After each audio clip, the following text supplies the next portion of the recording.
ఆమేన్. నీ వలనే యేసు ప్రభు ఈ దినమునే పాడుటా, నీ వలనే యేసు ప్రభు ఎల్లప్పుడూనే పాడేదం. దేవా నాయందు వసించు, ఎల్లప్పుడూనే పాడేదం. దేవా నాయందు వసించు. నా ప్రియమైన యేసు ప్రభు వేలాది స్తోత్రములు, నీవిచ్చిన రక్షణకై దేవా స్తోత్రము స్తోత్రములు. నీవు చేసిన ఉపకారముకై దేవా స్తోత్రము స్తోత్రములు. నా ప్రియమైన యేసు ప్రభు. దయచేసి ఇంకెవరైనా ఆరాధన చేయాలంటే మీ మనసులో ఆరాధన చేయండి. ఒక నిమిషం. దయచేసి ఎవరైతే ఆరాధన చేయలేకపోయిన వారుగా ఉంటున్నారో మరి మేము హృదయాలలో ఒక నిమిషం ప్రభువుని ఆరాధన చేయవలసిందిగా మనం చేస్తూ ఉన్నాం.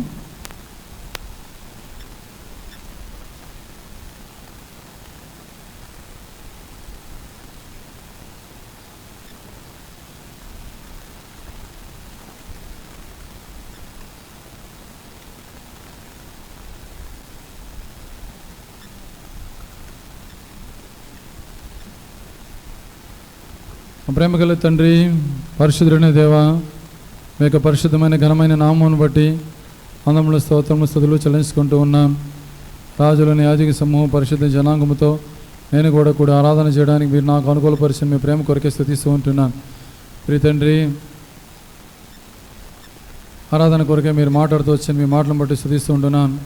కీర్తన గ్రంథం 29వ అధ్యాయంలో దైవపుత్రులారా యెహోవాకు ఆరోపించుడి, ప్రభావ మహాత్యములను ప్రభా దైవపుత్రులారా అనే మాటలను ఆధారంగా చేసుకొని ప్రభా కొన్ని మాటలు మీరు అనుగ్రహించిన మీ ప్రేమ కొరకు వందములు.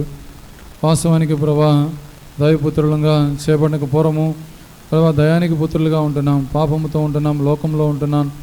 ఆ రీతిగా అంత మాత్రమే కాకుండా ప్రభా త్రోవ తప్పి ఏకంగా పలికిమాలిన వాటిగా ఉంటున్నాను. ప్రతి ఒక్కరూ తాను ఇష్టమైనటువంటి త్రోవకు తొలగినప్పుడు నేను కూడా నా ఇష్టమైన త్రోవకు తొలగిపోయి భయంకరమైనటువంటి చెడు మార్గములో పాపములో ఉన్నటువంటి నన్ను కేవలం ఇష్టమైన కృప చేత వెదకి రక్షించి ఆ కలవరిశిల్లో మీరు చిందించిన రక్తం చేత నా ప్రతి పాపమును కడిగి శుద్ధి చేసి పవిత్రపరిచిన మీ ప్రేమ కొరకు స్థుతిస్తూ ఉంటున్నాను.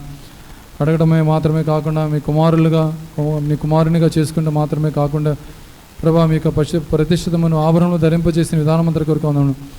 రక్షణను ప్రభా పైవస్త్రమును ప్రభా నీతి అను పైవస్త్రం అనుగ్రహించిన విధానమంతటి కొరకు ఉన్నాము. ఆ రీతిగా రక్షణ వస్త్రము నాకు అనుగ్రహించి నీతి అను పై పటను నాకు తొలగించి ప్రభా మీరు చేసిన మేలును బట్టి స్తుతిస్తూ కనపరుచుకున్నా. అంత మాత్రమే కాకుండా ప్రభా మీరు యొక్క బలము నాకు అనుగ్రహించిన మీ ప్రేమ కొరకు స్తుతిస్తుంటున్నా. మీరు ప్రభా రాజుగా ఉంటున్న విధానమంతటి కొరకు వందములు. అంత మాత్రమే కాకుండా అసమాధాన పరిస్థితులు అనేక ఉన్నప్పటికీ కూడా తిరిగి ప్రభా మీరు సమాధానపరుస్తున్న మీ ప్రేమ కొరకే మీకు ఎంత వందములు. ఏ రీతిగా రక్షించి నాటించేంత వరకు అన్ని విధాలుగాను ప్రభా అన్ని రీతిలుగా ప్రభా మీరు చేస్తున్నటువంటి మేలుల ఉపకారాల కొరకే నేనేమి చెల్లించగలను, ఏమి లేని వాడిని. నా హృదయంలో కలిగిన చిన్న స్తుతి ఆరాధన నా రక్షకుడు మోచుకుడు యేసుక్రీస్తు ప్రభు నామమున అర్పించి ఆరాధించుకుంటున్నాను తండ్రి. ఆమేన్. మనందరం లేచి నిలబడి మన బైబిల్ పైకెత్తి బైబిల్ పల్లవి పాడుకుందాం. పఠింప శ్రేష్ఠ గ్రంథము బైబిల్, పఠింప శ్రేష్ఠ గ్రంథం బైబిల్, అనుదినము పఠించిన ప్రేమతోడ నడుపును. ఓ పఠింప శ్రేష్ఠ గ్రంథం బైబిల్. దయచేసి కూర్చోనండి.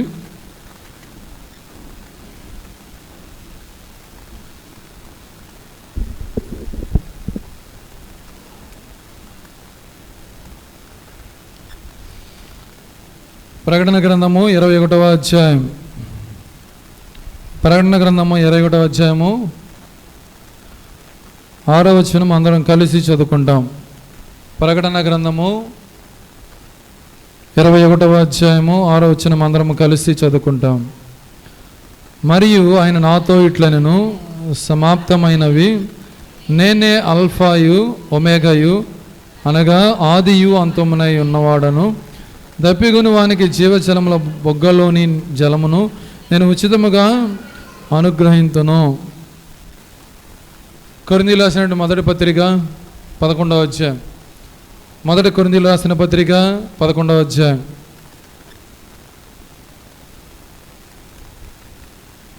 23వ వచనం నుంచి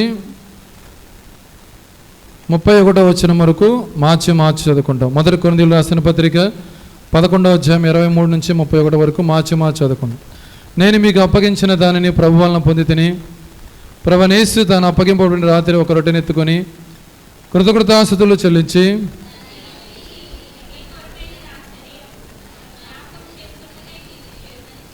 ఆ ప్రకారమే భోజనమైన పిమ్మట ఆయన పాత్రను ఎత్తుకొని, ఈ పాత్ర నా రక్తం వలన కృత నిబంధన, మీరు దీనిలో త్రాగునప్పుడల్లా నన్ను జ్ఞాపకం చేసుకున్నట్టుగా దీన్ని చేయడని చెప్పాను.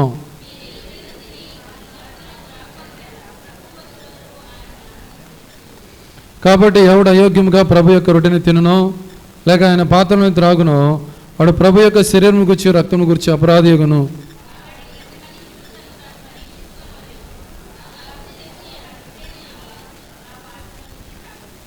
ప్రభు శరీరంని వివేచింపగా తిని త్రాగువాడు తనకు శిక్షావిధి కలుటకే తిని త్రాగుచున్నాడు.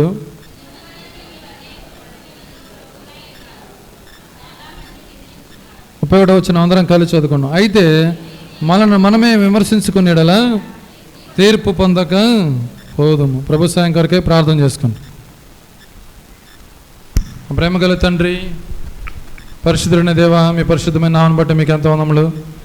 ఆరాధన చేసినటువంటి మీ ప్రియబిడ్డలను బట్టి స్తుతిస్తూ కనపరుచుకుంటూ ఉన్న ఎవరైతే సమయం లేక భయం చేత బయటికి బహిరంగంగా ఆరాధన చేయని వారుగా ఉంటున్నారు, వారి ఆరాధన కూడా మీరు అంగీకరించిన విధానం అందరి కొరకే స్తుతిస్తూ ఉంటున్నాను. తిరిగి చదవనటువంటి లేఖన భాగం జ్ఞాపం చేసుకునండి, విరిచి వడ్డించండి. ధర్మశాస్త్రం ఆశ్చర్యకారం గ్రహించడానికి మా మనోన్నతను వెలిగించండి. అదేవిధంగా మీ వాక్యం చేత హెచ్చరించబడి యోగమరితల బలలో పాలు పంపులు పొందే భాగ్యము మాకు అందరికి అనుగ్రహించి మీరే మహిమ పొందమని, మా సమయం దీనికరంగా చేయమని ప్రార్థన చేసుకుంటున్నాం.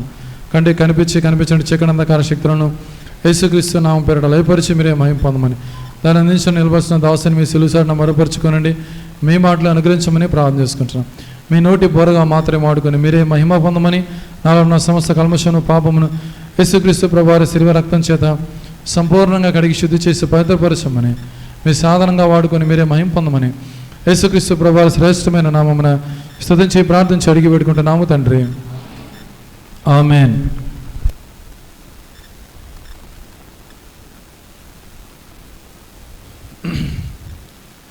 ప్రభు పాల దగ్గరకు వచ్చినటువంటి ప్రతి ఒక్కరం కూడా ఏం చేయాలంట, ప్రతి మనుషుడు తను తాను పరీక్షించుకొని అలాగ చేశారట్టు తిని ఆ పాత్రను త్రాగవలెను. కనుక ఆ రీతిగా మనం పరిశీలన చేసుకొని పరీక్షించుకొని ఆ రీతిగా ప్రభు యొక్క రొట్టెలో అలానే ద్రాక్షారసంలో పాలు పొందుట అనేది మనకెంతో ఆశీర్వాదం. దేవుడు మనల్ని ఆశీర్వదించడానికే ఇష్టపడతా ఉన్నాడు. ఎందుకంటే మీరు ఫలించి అభివృద్ధి పొంది ఏం చెప్తాం వచ్చారండి, ఆదికాండం 1వ అధ్యాయం. దేవుని యొక్క ఆశ ఏంటండి మన పట్ల? ఆదికాండము 1వ అధ్యాయం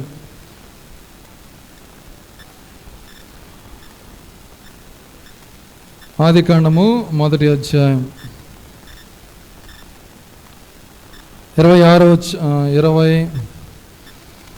28వ వచనం అందరం కలిసి చదువుకోండి. 28. దేవుడు వారిని ఆశీర్వదించను ఎట్లనగా, మీరు ఫలించి అభివృద్ధి పొంది విస్తరించి భూమి నిండించి దాన్ని లోపరుచుకుని సముద్రపు చేపలను ఆకాశ పక్షులను భూమి మీద ప్రాకు ప్రతి జీవిని ఏలుడని దేవుడు వారు. కనుక దేవుడు ఇవన్నీ కలుగు చేసిన విధానం ఎందుకంటే దేవుడు వారిని ఆశీర్వదించను అంటే ఆల్రెడీ హీ బ్లెస్డ్ అస్. దేవుడు ఆల్రెడీ ఆశీర్వదించేస్తూ వచ్చాడు. కానీ ఇచ్చినటువంటి ఆశీర్వాదాన్ని మనం ఏం చేయాలంటే కొనసాగిస్తూ ఉండాలి. కనుక దేవుడు ఆశీర్వదిస్తూ వచ్చాడు. అయితే మనకి ఏం కలుగు చేస్తూ వచ్చాడు? ఈ మొత్తం కూడా ఏంటంటే మీరు ఫలించి అభివృద్ధి పొంది విస్తరించి భూమిని దాన్ని లోపరుచుకుని ఏం చేయాలంట, దాన్ని లోపరుచుకోవాలి, భూమిని లోపరుచుకోవాలి, భూమిలో ఉన్న సమస్తం కూడా అవన్నీ కూడా మన కొరకే దేవుడు అనుగ్రహిస్తూ వచ్చాడు. కనుక మనం ఏం చేయాలంట, అవన్నీ కూడా మనం ఏం చేయాలంటే లోపరుచుకోవాలి. కనుక టోటల్గా దేవుడు ఎందుకు ఇవన్నీ కలుగు చేశారంటే ఆశీర్వదించటానికి. కనుక దేవుడు మన యొక్క ప్రభు యొక్క బలలో కూడా మనం పాలు పొందడానికి, ఎందుకు మనం పాలు పొందాలంటే దేవుడు మనల్ని ఆశీర్వదించాలనే ఉద్దేశం కలిగి ఉన్నాడు కాబట్టే పాలు పొందడానికి ఇస్తూ వచ్చాడు. కనుక అయితే పాలు పొందే విధానాన్ని గురించి కనుక మనం ఆలోచన చేస్తే మనం ఏదో పరీక్ష చేసుకుని పాలు పొందడం అనేది చాలా ప్రాముఖ్యమైన విషయం. అయితే ఇక్కడ ప్రకటన గ్రంథము 21వ అధ్యాయంలో మనం చూస్తూ ఉన్నాము ఏంటంటే నూతనమైన విషయాల గురించి. అలానే పోయిన వారం అంతకుముందు వారం జరిగినటువంటి విషయం ఏంటంటే ఎన్నో అధ్యాయం అంటే 5వ అధ్యాయం చూస్తూ వచ్చాము. అదిగో సమస్తము నూతనమైనవిగా చేయుచున్నాను అని చెప్పేసి. ఈ మాటలు నిజమును నమ్మకము నిజమనే అన్నవి కనుక రాయమని ఆయనతో చెప్పుచున్నాడు. ప్రకటన గ్రంథము 21వ అధ్యాయము 6వ వచనం, మరియు అందరం కలిసి చదువుకుంటాం 6వ వచనం 21:6. మరియు ఆయన నాతో ఇట్లనెను, సమాప్తమైనవి, నేనే అల్ఫాయు ఒమేఘయు, అనగా ఆదియు అంతమునై ఉన్నవాడను. దప్పిగొని వానికి జీవజలముల బొగ్గులోని జలమును నేను ఉచితముగా అనుగ్రహింతును. మరియు ఆయన నాతో ఇట్లనెను, సమాప్తమైనవి. కనుక దేవుడు ఏమని చెప్తా ఉన్నాడంటే ఇలా చెప్తా ఉన్నాడు. ఏమని చెప్తా ఉన్నాడంటే మొత్తం సమాప్తమైపోతా వచ్చింది. ఇది ఎవరు చెప్తా ఉన్నారంటే యోహాను గారికి దేవుడు అనుగ్రహించినటువంటి ప్రత్యక్షత. ఇప్పుడు భవిష్యత్తులో ఏమీ జరగనై ఉంటున్న విషయాల గురించి మొత్తం కూడా తనకు వీడియో రూపంలానే కళ్ళు కట్టినట్లుగా చూపిస్తూ ఉంటే అవన్నీ చూస్తూ ఉన్నాడు. అవన్నీ కూడా ఏం జరగబోతుందో చూస్తూ ఉన్నాడు. ఇవన్నీ కూడా ఏం చేస్తారంటే మన కొరకే రాసి గ్రంథస్థం చేస్తూ వచ్చాడు.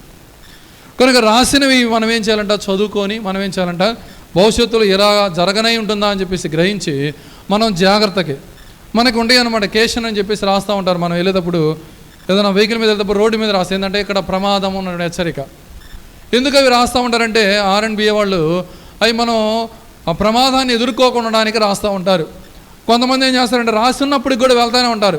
ఇక్కడ స్లోగా వెళ్ళాలి అని చెప్పినా కానీ వినరు, అందరినీ వెళ్తూ ఉంటారు. జరుగుతుంది ఏంటి, ఆ ముందు స్పీడ్ బ్రేకర్ ఉంటుంది. ఆ స్పీడ్ మీద నుంచి స్పీడ్ బ్రేకర్ మీదకి వెళ్తే ఏమవుతుంది, మామూలుగా వెళ్తేనే ఎలా వెళ్తారు, స్పీడ్ బ్రేకర్ మీద వెళ్తే ఎలా వెళ్తారు, ఎందుకు అక్కడ ఆగి వెళ్ళాలని చెప్తా ఉన్నారు. అయినప్పటికీ కూడా ఆకుండా వెళ్ళిపోతారు. ఆకుండా వెళ్తే ఇలా వెళ్ళాల్సిన వాళ్ళు ఇలా పైకి వెళ్ళి మళ్ళీ కింద పడుతూ ఉంటారు. కనుక ఎందుకు అని అంటే మన యొక్క ప్రమాదాన్ని గురించి హెచ్చరిక చేస్తానికి. కనుక ఈ యొక్క ప్రకటన గ్రంథాన్ని రాసిన కారణం కూడా ఏంటంటే భవిష్యత్తులో ఏమీ జరగనై ఉంటుందో తెలుసుకొని ఉంటే మనం ఏం చేస్తామంటే చక్కగా మన యొక్క సంగతులను సరి చేసుకుంటాం, మన జీవితాన్ని కాపాడుకునే వారంగా ఉంటాం. చిన్నపిల్లలకి లేకపోతే స్కూల్ పిల్లలు, కాలేజీ పిల్లలకి ఎగ్జామ్స్ ఎందుకు పెడతారు, పెట్టిన తర్వాత దేన్ని ఆధారంగా చేసుకొని పెడతారంటే ఒక బుక్ ఇస్తారు. ఆ బుక్ చదివిన తర్వాత ఈ బుక్ మొత్తం మీద ఎగ్జామ్కి వచ్చింది అంటారు. ఏమొస్తుందో చెప్పరు కానీ బుక్ మొత్తం చదువుకోవాలి. ఎవరైతే తరువుగా చదువుతారో వాళ్ళకి ఎన్ని మార్కులు వస్తాయంట, 90 అబవ్ వస్తాయి పర్ఫెక్ట్గా చదువుకున్న వాళ్ళకి. కొంతమంది వీళ్ళు చదువుకునే విధానంలో చాలామంది తక్కువ చదువుకునే వాళ్ళు, కొంతమంది పాస్ అయితే చాలని చెప్పేసి పాస్ మార్క్ అంటే తక్కువ చదువుకునే వాళ్ళు రకరకాలుగా ఉంటారు. కాకపోతే ఎవరు ఎక్కువ చదువుకుంటే వాళ్ళు ఏం చేస్తారంటే మెరిట్ వస్తారు, వాళ్ళకి మంచి మంచి ఉద్యోగాలు వస్తాయి, వాళ్ళు చక్కగా లైఫ్లో సెటిల్ అయిపోతూ ఉంటారు. వారి యొక్క జీవనం ఎలా ఉంటుందంటే చాలా స్మూత్గా వెళ్తూ ఉంటుంది. కానీ కొంతమంది చూడండి సరిగ్గా చదువుకోరు, వాళ్ళు ఎలా ఉంటారంటే ఆటోమేటిక్గా ఉందంటే సరైనటువంటి ఉద్యోగాలు రాక వాళ్ళు ఇబ్బందులు పడుతూ ఉండి ఆర్థిక ఇబ్బందులతో బాధపడుతూ ఉంటారు అన్నమాట. అయ్యో నేను ఆ టైంలో ఉండి చదువుకుంటే బాగుండే అని అనిపిస్తుంది. మనకు లోకస్వార్త 16వ అధ్యాయంలో కనిపించినటువంటి ధనవంతుడి పరిస్థితి కూడా అదే. నాకు ఇంకా 5 సహోదరులు ఉన్నారు అంటున్నాడు అన్నమాట. కనుక ప్రమాదం రాక తలకనే భవిష్యత్తులో ఏమి జరుగుతుందో ఆ విషయాన్ని గురించి చక్కగా స్పష్టంగా మనకు రాసి ఉన్నప్పుడు మనం ఏం చేయాలంట, దాని గురించి జాగ్రత్త తీసుకొని చదువుకొని దాని ప్రకారంగా జీవిస్తే మనంత ధన్యులు ఇంకొకళ్ళు ఉండరు అనమాట. ఆ రీతిగా ఇక్కడ ఏం చేస్తానంటే భక్తుడైనటువంటి యోహానుకి ఇచ్చినటువంటి దర్శనం మనకు కూడా షేర్ చేసుకుంటూ వచ్చాడు. సరే, ఆ విషయాన్ని గురించి మనం పట్టింపు కలిగి దాని గురించి శ్రద్ధ కలిగి ఆ రీతిగా మన యొక్క ఆత్మీయ జీవితాన్ని చక్కదిద్దుకుంటే దేవుని యొక్క రాకడలో ఎత్తబడే గుంపులో ఉంటాం. ఆ నూతన ఆకాశం నూతన భూమిలో ప్రవేశించే భాగ్యం మనకు కూడా దేవుడు ఇచ్చాడు ఆప్షన్స్. కాకపోతే చూజ్ చేసుకునే విధానంలోనే మనలోనే ఉంది. పిల్లలు చదువుకున్న తర్వాత ఏదైనా ఆప్షన్స్ ఇస్తారు వాళ్ళకి, ఈ గ్రూపులో ఏది తీసుకుంటే మంచి ఉత్తీర్ణత అని చెప్పేసి. అయితే ఇక్కడ కూడా మనకు ఆప్షన్స్ ఇస్తూ వచ్చారు. ఇటు వెళ్తే మంచిది, ఇటు వెళ్తే చెడ్డది. కాకపోతే చెడ్డగా వెళ్ళేది ఎలా ఉందంటే సుఖవంతంగా ఉండేది, లగ్జరీగా ఉండేది, బాగుంటుంది. కానీ ఇరుగ్గా ఉండేది అంటే చాలా ఇబ్బందికరంగా ఉండేది. కాకపోతే వెళ్ళడానికి ఇబ్బంది, వెళ్ళిన తర్వాత అది విశాలమైపోద్ది, హ్యాపీగా ఉంటుంది. ఇది ఏమో వెళ్ళక ముందే విశాలంగా ఉంటుంది, వెళ్ళిపోయిన తర్వాత ఏంటంటే ఇది ఇరుకైపోద్ది. వెళ్ళిపోయిన తర్వాత ఆయనకి వెనక రాలేం, అగాధం. దాని నుంచి ఎవరో బయటికి తీయలేరు అనమాట. అంత భయంకరంగా పరిస్థితులు. కనుక ఆ భయంకర పరిస్థితి వెళ్ళక తలిగినే రాసినటువంటి గ్రంథం ఏంటంటే మనకి ప్రకటన గ్రంథం. గ్రంథస్థం చేపడుతూ వచ్చింది మన మేలు కొరకై, మన కొరకై, మన భవిష్యత్తు కొరకై ఉన్నటువంటి విషయాలు ఇవి అని చెప్తూ వచ్చారు. కనుక మనం నేర్చుకుని దాని ప్రకారం అనుసరిస్తే మనకు ఆ పరలోక రాజ్యం పొందుతాం. సరే, ప్రకటన గ్రంథము 21వ అధ్యాయం 6వ వచనం, మరియు ఆయన నాతో ఇట్లనెను సమాప్తమైనవి. కనుక ఏమిటి సమాప్తమైపోయినాయి అంటే మొత్తం కూడా ఈ యొక్క పాత విషయాలు మొత్తం కూడా గతించిపోయినాయి. నూతన విషయాల గురించి ఏంటంటే చెప్తా ఉన్నారు. అదంతా అయిపోయింది. ఇంకా సముద్రం ఉండదు, ఆకాశం ఉండదు, మొత్తం పోయినాయి. ఇప్పుడు నూతనంగా ఉండేది. ఎలా ఉండిద్దో ఊహించకుండామే, రాసిన చూడటం వరకే, కానీ ఎలా ఉండదో తెలియదు. కనుక కానీ ఏంటంటే బాగుండిద్ది అని చెప్పేసి కూడా ఈ యొక్క గ్రంథాలను బట్టి మనం అర్థం చేసుకోవచ్చు. కనుక సమాప్తం అయిపోయింది. దానియేలు గ్రంథంలో అయితే ఈ విషయాల గురించి ఏంటంటే ముద్ర వేయము అని చెప్పి చెప్తా వచ్చాడు. కానీ ప్రకటన గ్రంథంలో ఏంటంట ముద్ర విప్పు, మొత్తం చూపించు, ఏం జరగనై ఉంటుందో తెలుసుకో, అవి రాయి, తర్వాత భవిష్యత్తులో ఉన్నటువంటి విశ్వాసాల కొరకే అని చెప్పేసి యోహాను గారికి దేవుడు ఇచ్చినటువంటి ప్రత్యక్షత మనకు కూడా తీసుకొని వచ్చిన వాడిగా ఉంటున్నాడు. దానియేలు గ్రంథము 8వ అధ్యాయం, దానియేలు గ్రంథము 8వ అధ్యాయం 19వ వచనం అందరం కలిసి చదువుకోండి. దానియేలు గ్రంథము 8:19. మరియు అతడు ఉగ్రత సమాప్తమైన కాలమందు కలగబోనట్టి సంగతులు నీకు తెలియజేయుచున్నాను, ఎలయనగా అది నిర్ణయించిన అంత్యకాలమును గూర్చినది. ఏంటంట ఉగ్రత సమాప్తమైన కాలమందు కలగబోనట్టి సంగతులు నీకు తెలియజేయుచున్నాను. భవిష్యత్తులో ఏమీ జరగనై ఉన్న విషయాల గురించి కూడా తెలియజేస్తా ఉన్నాడు దానియేలుకు. కనుక ఇక్కడ కూడా ఒక రాజు కల వచ్చింది. దాంట్లో ఏంటంట ఏం జరుగుతుంది, ఒక ప్రతిమ ఉందన్నమాట. ఆ ప్రతిమ ఎలా ఉందంట, ఆ తల దేంతో ఉంది, భుజాలు దేంతో ఉంది, ఉదరం దేంతో ఉంది, మోకాళ్ళు దేంతో ఉన్నాయి, అవన్నీ కూడా ఉన్నాయి విగ్రహానికి. అయితే చేతి సహాయం లేనటువంటి ఒక రాయి వచ్చేసి ఆ విగ్రహాన్ని తుత్తునిలిగా చేసింది అనమాట. అంటే ఎవరంటే ఆ చేతి సహాయం లేనటువంటి రాయి ఎవరంటే యేసుక్రీస్తు ప్రభువారి రాకడలో వచ్చేటువంటిది. అంటే ఈ రాజ్యాలు మొత్తం పోతాయి. పోయిన తర్వాత ప్రకటన గ్రంథంలో వచ్చేటువంటి రాజ్యాలు వస్తాయి అన్నమాట. ఏ రాజ్యం వచ్చేది? క్రీస్తు రాజ్యం వస్తుంది. ఈ రాజ్యాలు మొత్తం పోతాయి అని ప్రకటన దానియేలు గ్రంథంలో చెప్పినటువంటి మాటలు అవేంటంటే అవి మొత్తం కూడా సమాప్తమై చెప్పిందని ఈ ప్రకటన గ్రంథంలో మొత్తం కూడా రివీల్ చేసి చెప్పినటువంటి మాటలు అన్నమాట. కనుక ఏంటంటే మొత్తం సమాప్తం అయిపోతుందని దానియేలు గ్రంథంలో చెప్తూ వచ్చారు. కాకపోతే ఇది ఏంటంటే ఈ మొత్తం కూడా అంత్యదినం వరకు ఏంటంటే మీరు ముద్ర వేయమని చెప్పి దానియేలు చెప్తూ వచ్చారు. కనుక సమాప్తం అయిపోతూ ఉన్నది. కనుక ఎప్పుడు సమాప్తం అయిపోతుందో మనకైతే తెలియదు. ఒకవేళ ఇదంతా సమాప్తం అవ్వచ్చు, లేకపోతే ఉన్న వాళ్ళలో ఎవరో ఒకరిని ప్రభు పిలుచుకోవచ్చు. అదైనా జరిగినా ఇది జరిగినా ఒకటే. కాకపోతే ముందుగానే ప్రభు పిలుచుకుంటే ముందే వెళ్ళి జరుగుతూ ఉండేది వ్యవహారాలు. లేకపోతే లేట్గా అందరూ ఒకేసారి కనుక దేవుని యొక్క రాకడ వస్తే అది వేరుగా ఉంటుంది. ఏది ఏమైనప్పుడు కూడా చివరికి జరిగేది ఒకటే. ఎవరైతే భూమి మీద ఉన్నటువంటి జీవిత కాలంలో దేవుని కొరకై పవిత్రంగాను, నీతిగాను, భక్తిగాను బ్రతికి దేవుని యొక్క ఆజ్ఞలను అనుసరించి నడుస్తారో వాళ్ళకేందంట పరలోక రాజ్యం సిద్ధపరచున్నది. అది సత్యం, అది తథ్యం జరుగుతుంది. అయితే ప్రసంగి చెప్తా ఉన్నాడు. అంటే నేను మొత్తం చూసిన తర్వాత తేలిన ఫలితార్థం అని ఒక మాట చెప్తా ఉన్నాడు. ప్రసంగి గ్రంథము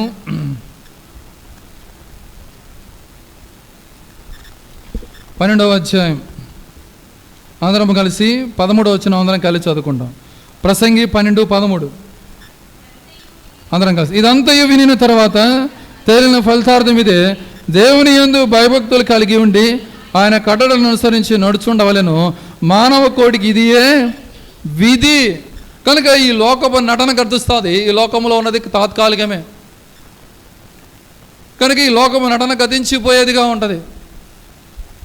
మా గ్రామంలో కూడా నిన్నగాక మొన్న మా మందిరంలో ఉన్నటువంటి ఒక సహోదరుడు ప్రభు మహిమలో పిలబడుతూ వచ్చాడు. వయసు 42. కానీ తను ఆ దేవుని కొరకు ఎంతో కష్టపడి ఆ మందిరం యొక్క పని విషయంలో మా మందిరం పునాది వేసేటప్పుడు 10 అడుగులు లోతుంటే ఆ 10 అడుగుల లోతులో ఉన్నటువంటి మట్టి తవ్వేసి బొచ్చి తీసుకుని పైకి అలానే ఇసిరేసాడు. అంత బలంగా దేవుని కొరకే జీవిస్తూ వచ్చాడు, పని చేస్తూ వచ్చాడు, వంట పని చేస్తూ ఉన్నాడు మందిరంలో. ఎప్పుడు ఏం స్పెషల్ మీటింగ్ జరిగినప్పుడు కూడా ఆయనకు మొదట రాదు. ఏదో మామూలుగా రాడ్ బిల్డింగ్ పని చేసుకునే అతను, తర్వాత మామిడికాయలు అమ్ముకునేవారు. ఆ తర్వాత దేవుడు చాలాగా భౌతికంగా కూడా దేవుడు వాళ్ళని ఆశీర్వదిస్తూ వచ్చాడు. కాకపోతే దేవుడిని పిలుపు అందుకుంటూ వచ్చాడు. 42 సంవత్సరాలకే పిల్లపడుతూ వచ్చాడు. వాళ్ళ పిల్లలు చాలా చిన్న వయసులోనే బీటెక్ చదివేవాళ్ళు, ఇంటర్మీడియట్ ఫస్ట్ ఇయర్ చదివేయండి పిల్లలు. అయితే ఏంటంటే చెప్పగల విషయం అంటే ముందు వెనకే, కాకపోతే ఏంటంటే ఏదంటే ప్రభు యొక్క మహిమలో పిలవబడడం అనేది కామన్. కాకపోతే బ్రతికి ఉన్నటువంటి మనము ఆ యొక్క ఎవరైతే ప్రభు మహిమలో పిలవబడతా ఉన్నాడో ఆ యొక్క పార్థివ దేహాన్ని చూసినప్పుడు ఒకటే అనిపిస్తుంది, ఏంటంటే ఆ ప్రదేశంలో ఒక దినము నువ్వు కూడా పెట్టబడతావు, నేను కూడా పెట్టబడతాను. నీ పరిస్థితి ఏంటి? ప్రశ్న, ఏం చేస్తున్నావు? నీ యొక్క క్రియలు ఎలా ఉంటున్నాయి? దేవుని యొక్క రాకడ కొరకే సిద్ధపడి ఉంటున్నావా? లేకపోతే ఎంత విషాదం అంటే అది వర్ణించలేం. రొమ్ము కొట్టుకుంటారంట, అయినా ఉపయోగం లేదు. ప్రకటన గ్రంథంలో రాయబడిన మాట ఏంటంటే దాని బాధా సంబంధమైన పొగంట యుగ యుగాలు లేగిస్తుందంట. బాధా సంబంధమైనది, కానీ యుగాలు లేచేటువంటి ఆ యొక్క నిత్య జీవం ఉంటుంది, నిత్య నరకం ఉంటుంది. రెండు నిత్యం ఉంటాయి, కానీ ఏది కావాలో కోరుకోవాల్సిన ఆప్షన్ మనకే. ఒకవేళ ఆయన అంగీకరించకుండా ఇంకా నువ్వు ప్రభువును మనం నిర్లక్ష్యం చేస్తూ ఉంటే, మారు మనసు పొందకపోయినా, రక్షణ పొందకపోయినా, బాప్తీసాన కొరకు వెనకవేం చేస్తుంటే అలానే ఉండిపోతే ఆయన రాకడ వస్తే మన పరిస్థితి ఏంటి జ్ఞాపకం ఉంచుకోవాలి. కనుక ఇక్కడ ప్రసంగి అన్నీ అనుభవిస్తూ వచ్చాడు. అన్నీ అనుభవించిన తర్వాత చివరికి చెప్తా ఉన్నట్టు మాట ఏంటంటే ఇదంట దేవుని యందు భయభక్తులు కలిగి ఇదే మానవ కోటికి విధి అంటున్నాడు. కనుక అనుభవించాడు, అనుభవపూర్వకంగా చెప్తా ఉన్నాడు. కనుక మన జీవితాలలో కూడా ఆ రీతిగా ఆ దేవుని కొరకు జీవించడానికి దేవుడు మనకు సహాయం చేయని కాక. మత్తయి సువార్త 28వ అధ్యాయం, మత్తయి సువార్త 28వ అధ్యాయం, అందరం కలిసి 20వ వచనం చదువుకున్నాం. మత్తయి సువార్త 28వ అధ్యాయము 20వ వచనం అందరం కలిసి చదువుకున్నాం. నేను మీకు ఏ ఏ సంగతులను ఆజ్ఞాపించుతునో వాటన్నిటినీ గైకొనవలెనని వారికి బోధించుడి. కనుక ఏమి బోధ తీసుకోవాలి, లేకపోతే ఏమి మనం బోధించాలి అని అంటే, యేసుక్రీస్తు ప్రభువారు ఉన్నటువంటి దినాలలో నేను మీకు ఏ ఏ సంగతులను ఆజ్ఞాపించుతునో వాటన్నిటినీ గైకొనవలెనని, ఆజ్ఞాపించిన వాటిని గైకొనవలనని మీరేం చేయాలంట? బోధించుడి, వారికి బోధించాలి. ఎవరికి బోధించాలా? శిష్యులకి చెప్తా ఉన్నాడన్నమాట. మీరందరూ కూడా ఏంటంట, నేను మీకు చెప్పాను, నేను మీకు చెప్పిన మీరేం చేయాలని నలుగురు చెప్పాలి, ఆ నలుగురు ఇంకో నలుగురు చెప్పాలి, ఆ నలుగురు అలా చెప్పేసాను. ఇప్పుడు మన దాకా సువార్త వచ్చిందంటే, మన దాకా మనం దేవుని నమ్ముకున్నామంటే ఒకళ్ళ వల్ల జరుగుతూ వచ్చిందా? అలా ఒకళ్ళు చెప్తుంది ఇంకొకళ్ళు అలా అలా అలా అలా అలా అది ఏంటంటే ఒక బిజినెస్ లాగా అయిపోతూ వచ్చింది. వాస్తవానికి బిజినెస్లో ప్రాఫిట్ ఉంటుంది, కాకపోతే ఇక్కడ ఏంటంటే భౌతిక సంబంధమైన ప్రాఫిట్ ఉండదు. పరలోకంలో మనకి బహుమతులు ఉంటాయి ఇక్కడ చేసిన పనులకి. కనుక ఏ రీతిగా విస్తరిస్తూ వచ్చిందంటే శిష్యులు, మన దేశానికి కూడా తోమా అటువంటి శిష్యుడు కూడా వస్తూ వచ్చాడు.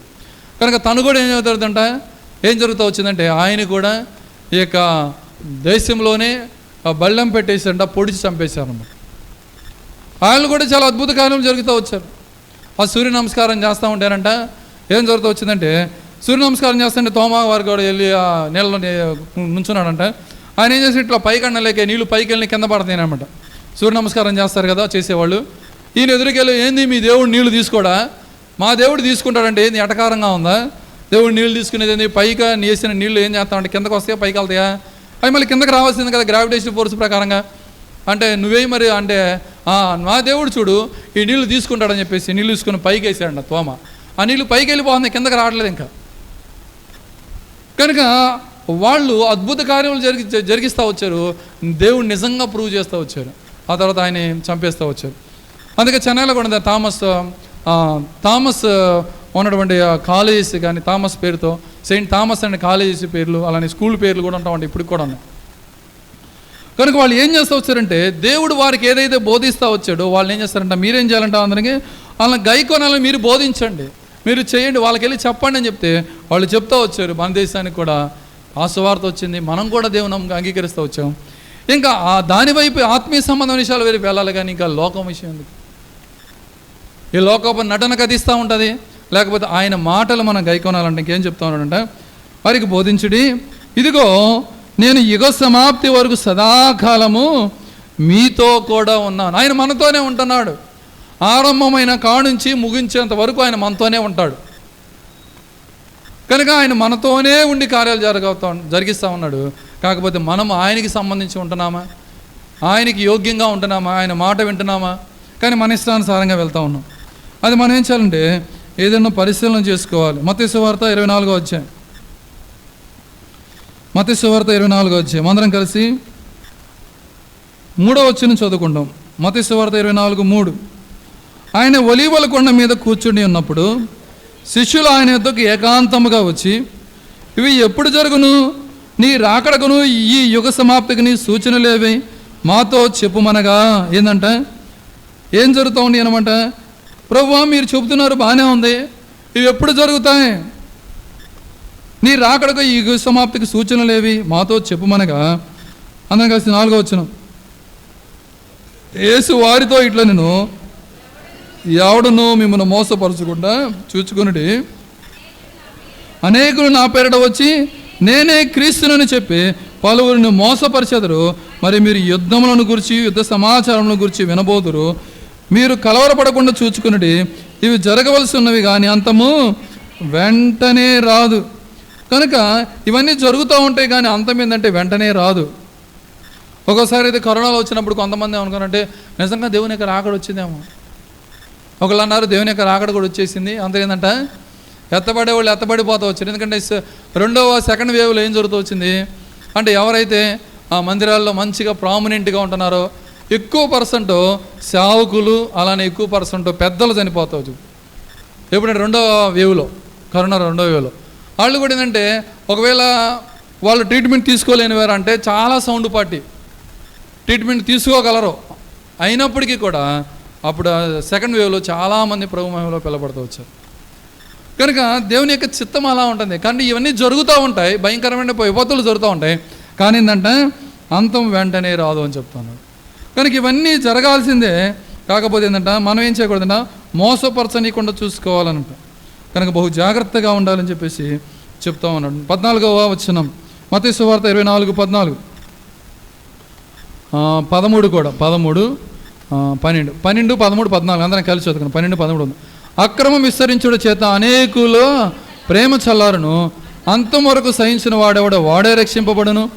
మరియు ఈ రాజ్య సువార్త సకల జనులకు సాక్షార్థమై లోకమందంతటను ప్రకటింపబడును. అటు తర్వాత అంత ప్రకటించబడాలంట. అంత ప్రకటించబడిన తర్వాతే అంతం వస్తుంది. ఎందుకంటే నాకు తెలియదు అని చెప్పడానికి ఎవరు చెప్పకూడదు. ఇప్పుడు చాలామందికి తెలుసు, కాకపోతే వాళ్ళు తెలియదని చెప్పలేరు. ఎందుకంటే ఆల్రెడీ మొత్తం విస్తరించిపోతూ వచ్చింది. ఇప్పుడు నాకు తెలియదని చెప్పడానికి అసలు లేనే లేదు. ఎందుకంటే సోషల్ మీడియా వచ్చేసింది, యూట్యూబ్ వచ్చింది, వాట్సాప్, ఫేస్బుక్లు ఇవన్నీ కూడా వచ్చేసినాయి. ఇక ఏంటంటే ఇన్స్టాగ్రాము, ట్విట్టర్ అన్నీ చాలా వచ్చేసినాయి. దీన్ని బట్టి సోషల్ మీడియాని బట్టి చాలా స్పీడ్గా వెళ్ళిపోతుంది. కనుక దాన్ని బట్టి ఏంటంటే మాకు తెలియదు అంటానికి లేదు. కనుక ఏంటంటే మొత్తానికి కూడా ఖచ్చితంగా తెలిసిన తర్వాత ఏం జరుగుతుందంట, దేవుని యొక్క రాకడ వచ్చేదిగా ఉంటుంది. కనుక మన జీవితాల్లో గుర్తుంచుకోవాల్సినమంటే సమాప్తమైపోతూ వచ్చింది. ఏదంటే ఏమని చెప్తానంటే, ప్రకటన గ్రంథము 21వ అధ్యాయం, ప్రకటన గ్రంథము 21వ అధ్యాయం 6వ వచనం. మరియు ఆయన నాతో ఇట్లా, నేను సమాప్తమైనవి. కనుక ఏంటంట సమాప్తం అయిపోతూ ఉన్నాయి. కనుక అంతా కూడా అయిపోయింది, జరగాల్సిన మొత్తం కూడా ఈ ప్రకటన గ్రంథంలో ఇక్కడ చెప్తుండేదంటే 21వ అధ్యాయం 22వ వచనంలో ఏంటంటే మొత్తం అయిపోయింది. ఇక్కడ సైతాన్ అసలు ఉండే లేడు. ఇక్కడ మొత్తం కూడా ఎన్ని కొత్త విషయాలు వచ్చేస్తూ ఉన్నాయి. ఇక అక్కడ ఏమి పాపం ఉండదు, లోకం ఉండదు, అంతా కూడా పరిశుద్ధతే ఉంటుంది. కనుక ఆ యొక్క ప్రదేశాలకు వచ్చేసాడు. మొత్తం కూడా ఏంటంటే ఏం సమాప్తం అయిపోయిందంటే పాతవన్నీ సమాప్తం అయిపోయినాయి. పాత విషయాలన్నీ పోతా వచ్చినాయి, పాప సంబంధం విషయాలన్నీ పోతా వచ్చినాయి. ఇప్పుడు నూతనమైన విషయాలు వచ్చేసినాయి. ఇప్పుడు ఆ నూతనత్వంలో ఆయన మనం ప్రవేశించాలని. కనుక మనకు కూడా ఇష్టమైన ఆ నూతనత్వంలో ఉండాలంటే ఏం చేస్తామంటే ఇవన్నీ కూడా మనం కలిగి ఉన్నాం. ఏదంటే ఇక్కడ చూడండి, నేనే అల్ఫాయు ఒమేగాయు, అనగా ఆదియు అంతమునై ఉన్నవాడను, దప్పిగొని వానికి జీవజలంలో బొగ్గులోని జలంలో నేను ఉచితముగా నేను అల్ఫాయు ఒమేగా. అల్ఫా ఒమేగా అంటే అర్థమైందంటే అది స్టార్టింగ్ ఆల్ఫాబెట్లో స్టార్టింగ్ లెటరు, అలానే ఎండింగ్ లెటరు. ఆల్ఫా అంటే స్టార్టింగ్, అలానే ఒమేగా అంటే ఎండింగ్. ఒకసారి డిఎస్సి ఎగ్జామ్ రాస్తే నేను ఆ డిఎస్సి ఎగ్జామ్లో ఈ బిట్ అడిగాడు, ఆల్ఫా ఒమేగా అంటే ఏంటి అని అడిగాడు. ఇదేంట్రా బాబు, బైబిల్లో బిట్లు కూడా, బైబిల్స్ అయితే బైబిల్లో బిట్లు కూడా వస్తాయి అనిపించింది నాకు. ఆల్ఫా ఒమేగా అంటే ఏంటి అంటే అక్కడ కింద ఆప్షన్స్ ఆది అంతము, అంతము ఆది, తర్వాత కింద ఆప్షన్స్ కొన్ని ఇస్తా వచ్చాడు అనమాట. అంటే చూడంగానే ఏంటంటే బైబిల్ చదువుకున్న అందరికి కూడా ఈ విషయం తెలుస్తుంది అనమాట. అయితే అల్ఫా ఒమేగా అంటే ఆదియు అంతమునై ఉన్నవాడు. ఆయన ఏంటంటే ఆది, మనకు తెలుసు కదా, ఆది కాండంలో 1వ అధ్యాయం 1వ వచనంలో ఆయన ఏంటంటే ఆదియందు ఎవరున్నారంట? మొదటగా దేవుడు. కనుక ఆదిలో ఉన్నాడు, కనుక అంతంలో కూడా ఉన్నాడు. కనుక సృష్టికి పూర్వం ఉన్నాడు, సృష్టి తర్వాత ఉన్నాడు. ఆయన యుగ యుగములు అలానే ఉన్నాడు. ఏదో ఒక ఆయన ఎప్పుడు ఎప్పుడు ఉన్నటువంటి దేవుడే.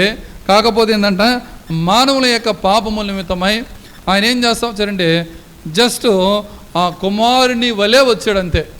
కానీ ఆయన ఎక్కడ ముందు ఉన్నాడు. కొంతమంది ఇలాంటి తార్కికమైన ప్రశ్నలు వేస్తూ ఉన్నాడు. ఆయన వస్తే మరి ఇంకెవరు ఉన్నారు ముందు? నేను చిన్నప్పటి నుంచి చదువుకున్నప్పటి నుంచే క్వశ్చన్లు అడుగుతూ ఉంటారు. కానీ ఆయన ఎప్పుడు కూడా యుగయుగాలు ఉంటున్నాడు, అందరికంటే ముందు ఉన్నాడు. కనుక ఆయన ఎప్పుడు కూడా ఉన్న దేవుడుగా ఉంటున్నాడు.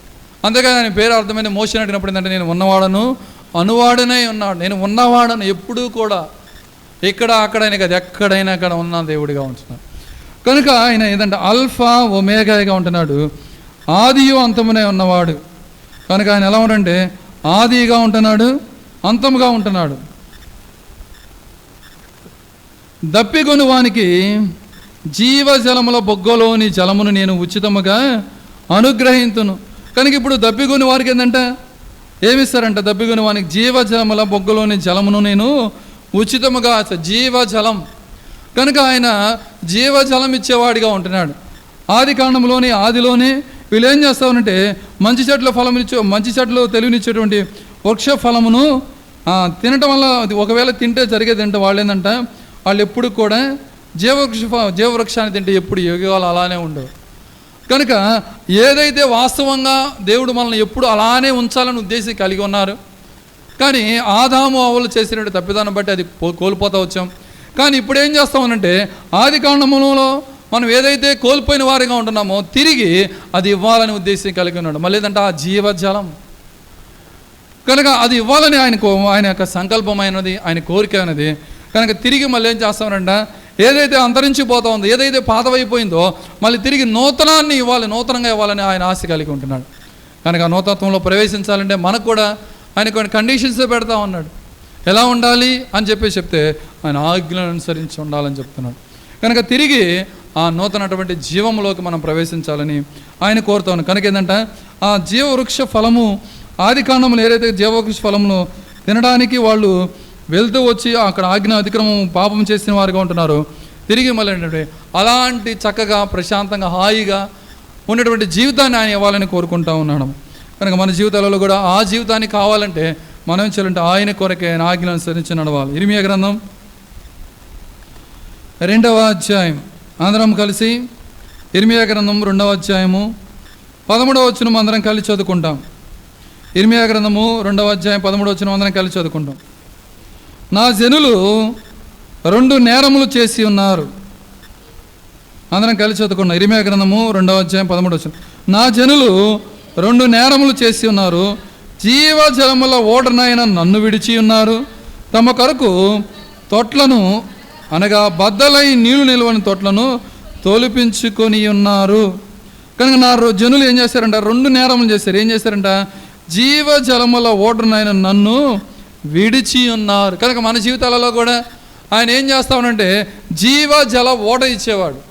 కనుక ఆయన విడిచిపెట్టామనుకోండి ఏం జరుగుతూ వచ్చిందంటే ఒకవేళ వాళ్ళు విడిచిపెట్టినప్పుడు ఏం జరుగుతుందంటే తమ కొరకు తొట్లను, కనుక జీవం ఇచ్చేటువంటి దాన్ని వదిలిపెట్టేసుకుంటే మనకై మనం కనుక తొట్లు కనుక మనం క్రియేట్ చేసుకుంటే ఎలా ఉంటాయి తెలుసా?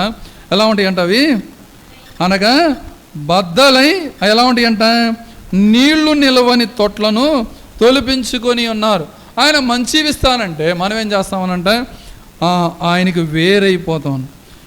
జీవజలంలో ఓడని నన్ను విడిచి ఉన్నారు. కనుక మన జీవితాల్లో కూడా ఆయన విడిచిపెట్టకూడదు. మనకు తెలుసు కదా యోహాను సువార్త 15వ అధ్యాయం. యోహాను సువార్త 15వ అధ్యాయం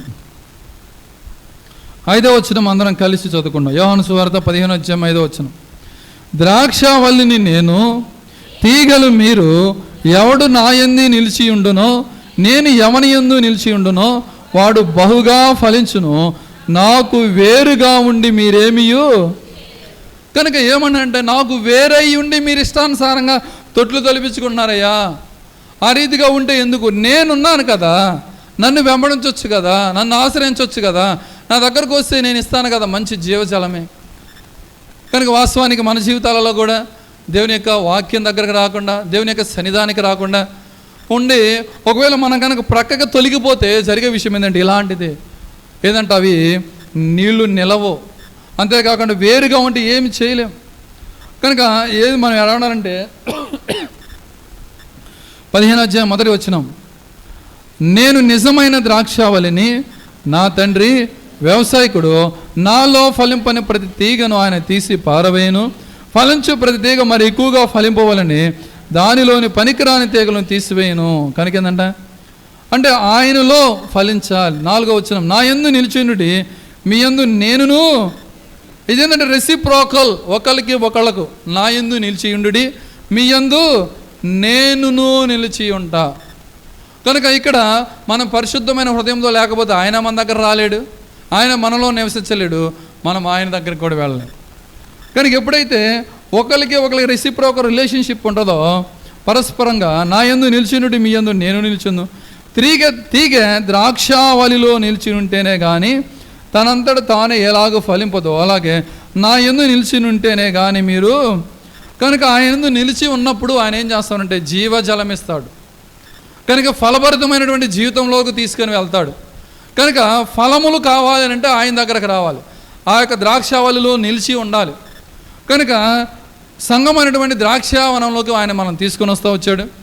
అయితే మనం ఏం చేయాలంట, ఈ సంఘములో మనము నిలిచి ఉండాలి.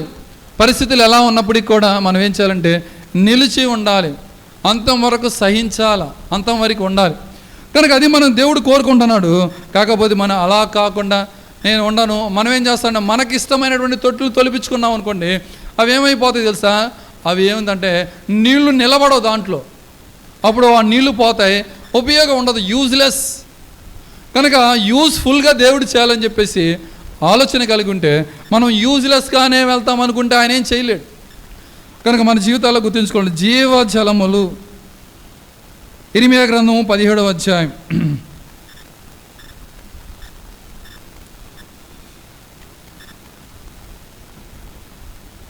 ఇర్మీయా గ్రంథము 17వ అధ్యాయం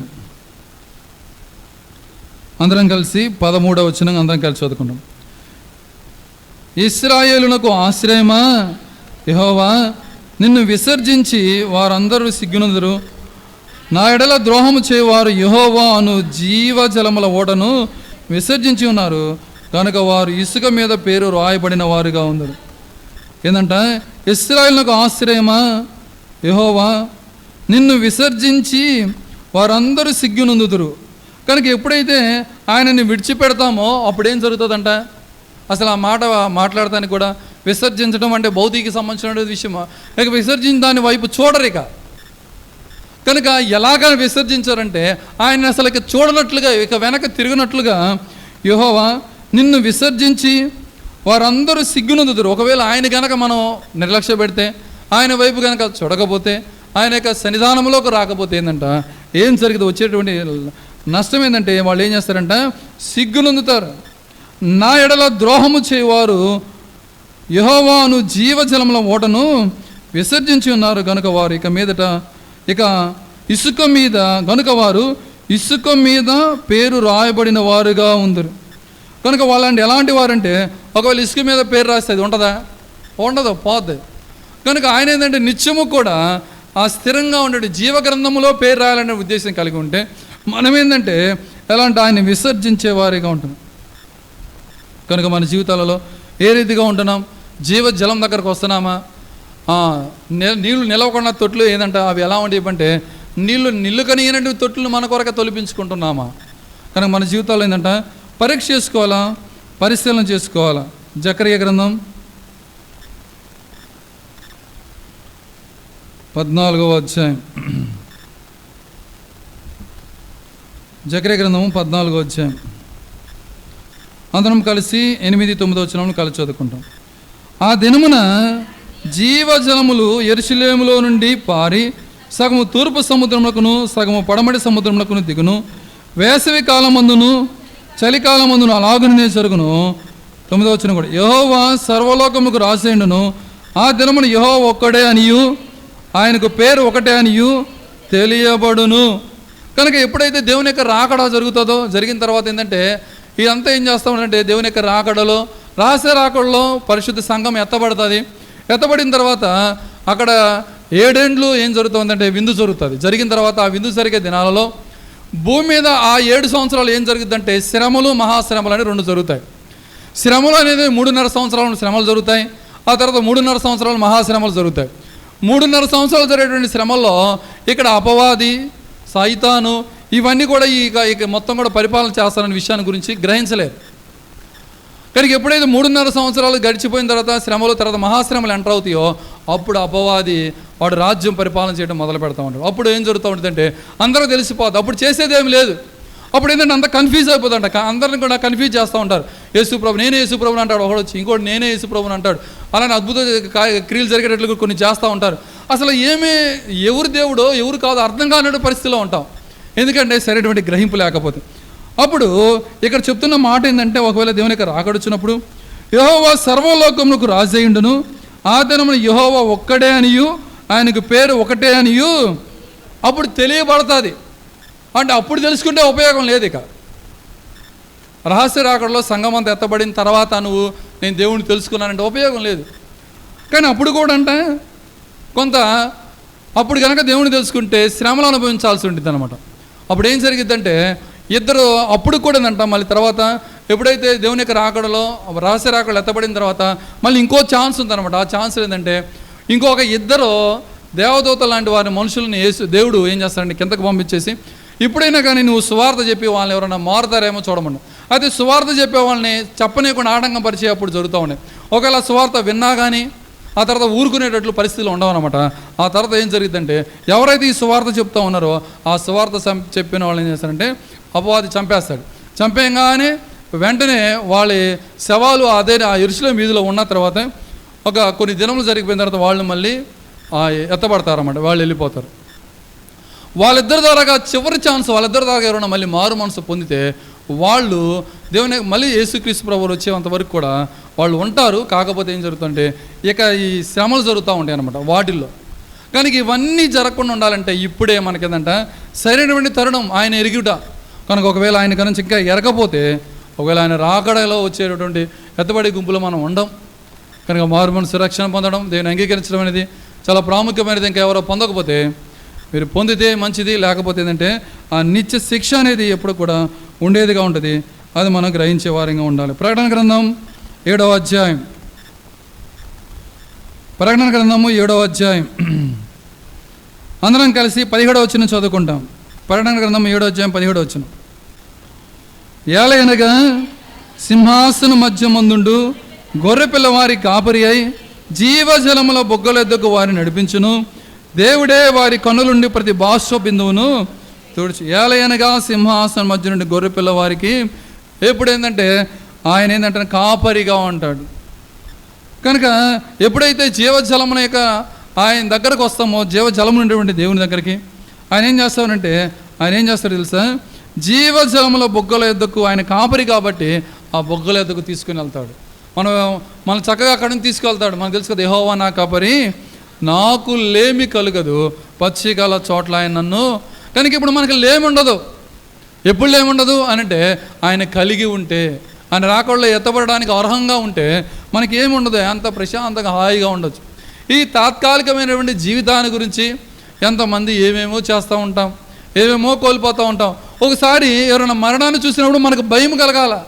మరణం చూడంగానే అయ్యో నాకు కూడా ఆ పరిస్థితి జరిగింది, నేను ఎలా ఉన్నాను, నేను యోగ్యంగా ఉంటున్నానా, సరి చేసుకొని ఉంటున్నానా, నా యొక్క నిజస్థితి దేవుడు చూస్తున్నాడు కదా.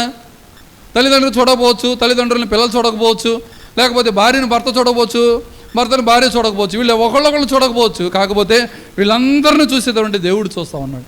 కనుక ఆయనకి మనం భయపడి మన యొక్క జీవితాలను కాపాడుకొని ఉంటే, మన సాక్షి జీవితాలను కాపాడుకోవాలా, మన ఆత్మీయ జీవితాలను కాపాడుకుంటా ఉంటే, మాదిరికరంగా ఉంటే అనేకులను మందిరంలోకి రావడానికి ఉపయోగకరంగా ఉంటాం.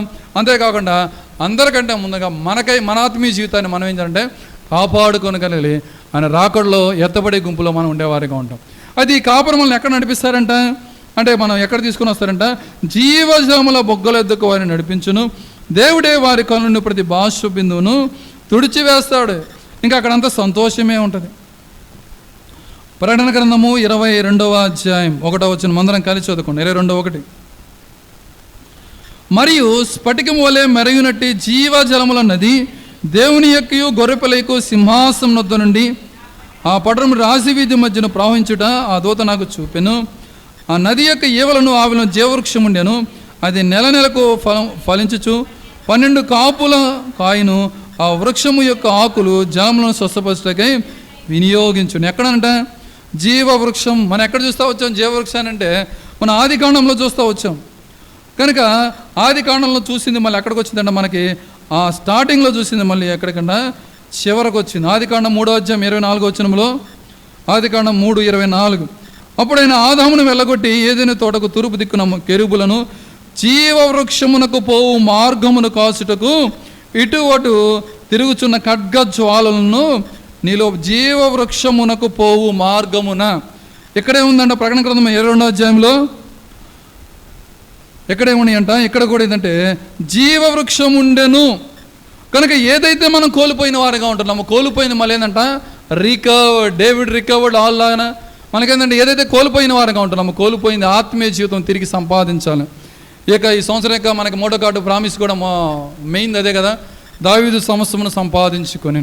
కనుక మన జీవితాలలో కూడా ఏ రీతిగా మనం తిరిగి సంపాదించుకోవాలి.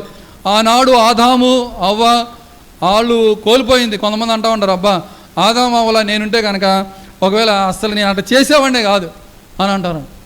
అంటే చేసేవాడినే కాదు, ఎందుకంటే ఆ సందర్భం వస్తే కానీ మనకు అర్థం కాదు. మనం అలా ఒకరిని నిలుచుకోవడం కాదు, కానీ కాకపోతే ఏంటంట ఆ సందర్భం అలా జరుగుతూ వచ్చింది. తర్వాత ఏంటంటే మళ్ళీ తిరిగి రీగెయిన్, మళ్ళీ తిరిగి పొందబోతున్నాం.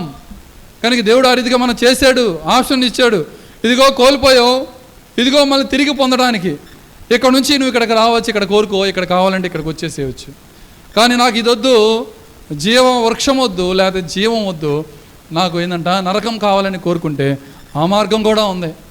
కనుక ఏ మార్గం కావాలో కోరుకో అని చెప్తున్నాడు.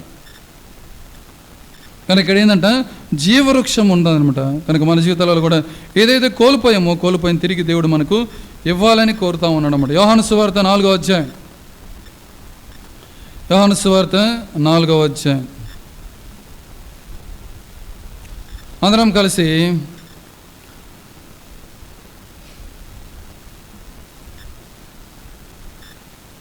పదకొండవ వచనము అందరం కలిసి చదువుకుంటాం. యోహాను సువార్త 4:11.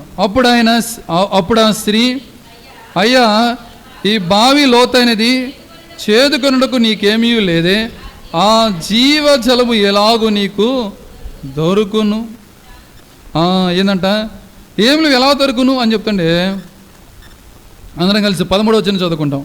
అందుకు యేసు, ఈ నీళ్లు త్రాగు ప్రతి వాడును మరలా దప్పిగొనును, నేనిచ్చి నీళ్లు త్రాగువాడు ఎప్పుడును దప్పిగొనుడు, నేను వానికిచ్చి నీళ్లు నిత్య జీవమునకై వానిలో ఊరి నీటి బొగ్గగా ఉండునని ఆమెతో ఏం చెప్తాను, నిత్య జీవం ఇస్తానికి చెప్తా ఉన్నాడు.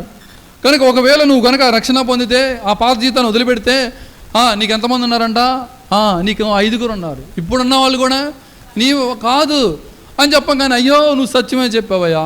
వెంటనే ఆమె చేసిన పని ఏందో తెలుసా, ఎప్పుడైతే తన యొక్క తప్పుదం చెప్పినప్పుడు సరి చేసుకుంది.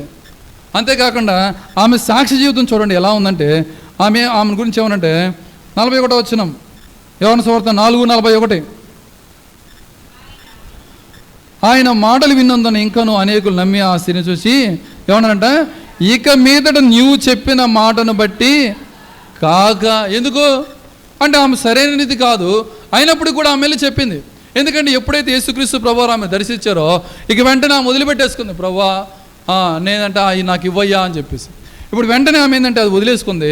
ఇప్పుడు జరిగిన విషయం ఏంటంటే, ఇప్పుడు 42వ వచనం, మా మట్టుకు మేము విని ఈయన నిజముగా లోకరక్షకుడిని తెలుసుకొని నమ్ముచుని. ఇక ఈమె చెప్పినట్లు కాదు, అంటే ఏంటంటే ఆమె చెప్పింది ఇక మీద నీవు చెప్పిన మాటను బట్టి కాక.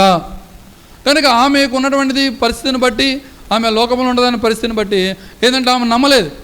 అయినప్పుడు కూడా నీ మాట కాదు, ఇప్పుడు మేము కన్నులారా చూస్తూ వచ్చాము. కనుక ఒక పాపములో ఉన్నటువంటి స్త్రీ కూడా అనేకులు రక్షణలోకి రావడానికి, తను రావడానికి, అనేకులు రావడానికి ఎంత తార్కాణమైంది. కానీ మనం గుర్తుంచుకోవాల్సి ఏమంటే, నీ స్థితి ఎలాంటిదో అది ఒప్పుకోవాలి. కానీ ఒప్పుకోకుండా నేను ఇంకా కొనసాగుతానంటే, ఒప్పుకోకుండా తీసివేసుకోను అంటే చేసేదేముంది. కనుక ఏమి తీసివేస్తుంది కాబట్టి ఏంటంట నిత్య జీవాన్ని గురించి దేవుడు మాట్లాడుతూ ఉన్నాడు. 14వ వచనంలో ఏంటంటే ఆ నీళ్ళు ఎలా ఉంటాయి, నేను వానికిచ్చి నీళ్లు నిత్య జీవమునకే వానిలో ఊరి నీటి బొగ్గగా ఉండునని ఆమెతో చెప్పాను. ఆ సిరి ఆయన అయ్యా నేను దప్పికొన్నట్లును చేదుకున్నట్టుకు ఎంత దూరం రాకున్నట్లు ఆ నీళ్లు నాకు.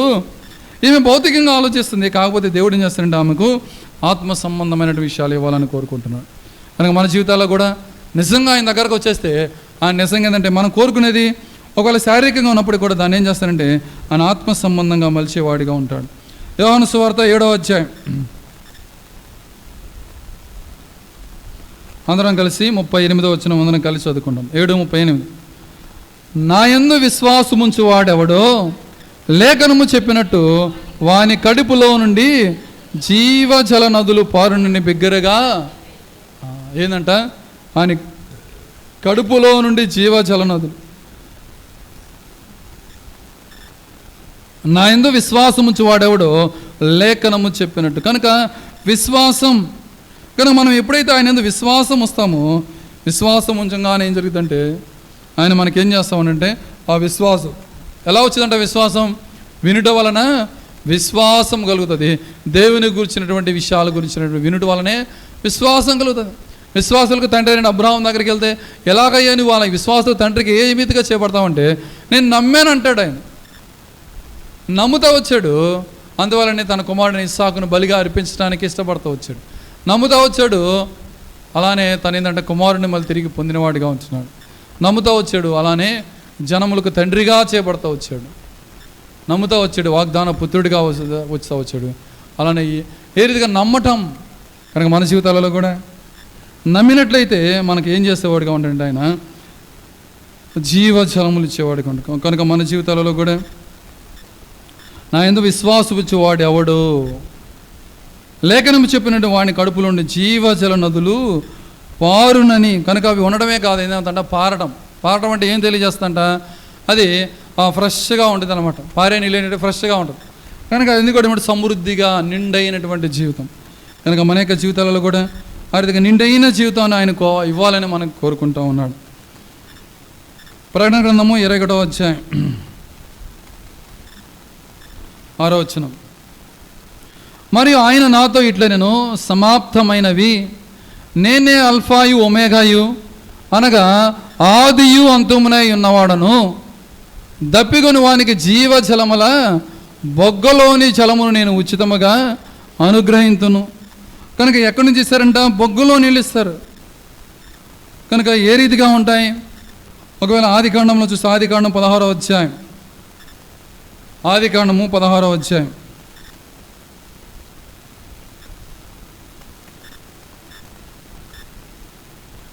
అందరం కలిసి 7వ వచనం చదువుకున్నాం. ఆదికాండం 16:7. యెహోవా దూత అరణ్యములో నీటి బొగ్గ యొద్ద అనగా శూరు మార్గములో బొగ్గ యొద్ద ఆమెను కనుగొని. కనుక ఎక్కడంట నీళ్లు అక్కడ బొగ్గ యొద్ద కనుక్కొనడం. అక్కడ ఏం జరుగుతూ వచ్చిందంటే నీళ్లు ఉంటాయి, నీళ్లు కనిపిస్తాం. కనుక మన యొక్క జీవితాలలో కూడా ఆ బొగ్గ లేకపోతే నీళ్లు దేనికి సాదృశ్యం కనిపిస్తుందంటే దేవుని యొక్క వాక్యం. కనుక అది సమృద్ధిగా ఉన్నప్పుడు మనం ఏం చేయాలంటే యెహోవా మీకు దొరుకు కాలమున ఆయన వెదకాలి. కనుక ఆయన దొరికినప్పుడు ఏం చేయాలంటే మనం ఏం చేస్తామంటే వాక్యాన్ని కానీ ఆత్మీయ విషయాలు ఏం చేయాలంటే సమకూర్చుకునే వారంగా ఉండాలి. ఆదికాండం 16వ అధ్యాయంలోనే అందరం కలిసి 14వ వచనం కలిసి చదువుకున్నాం. 14వ వచనం. అందుచేత ఆ నీటి బొగ్గకు బేర్ లహోయి రోయి అని పేరు పెట్టాను. అది కాదేశునకును బెరేదుకు మధ్య నున్నది. అంటే అక్కడ కింద చున్ని పుట్టినోట్లు వేసిన ఏంటంటది, అది నన్ను చూచుచున్న సజీవుని బావి. కనుక మన జీవితాలలో మనం ఏ పరిస్థితిలో ఉన్నప్పటికీ కూడా దేని యొక్క వాక్యం దగ్గరకు కూడి వచ్చినప్పుడు, ఆ యొక్క బొగ్గ దగ్గరకు వచ్చినప్పుడు ఏంటంటే ఆయన ఏం చేస్తాడంటే మనం చూసేవాడిగా ఉంటున్నాడు. మనం ఆయన చూస్తూ ఉన్నాడు, మన పరిస్థితి తెలుసు, మన విషయాల గురించి అని ఆయన తెలిసిన వాడిగా ఉంటున్నాడు. యోహాను సువార్త క్షమించండి ప్రకటన గ్రంథము 7వ అధ్యాయం, ప్రకటన గ్రంథము 7వ అధ్యాయం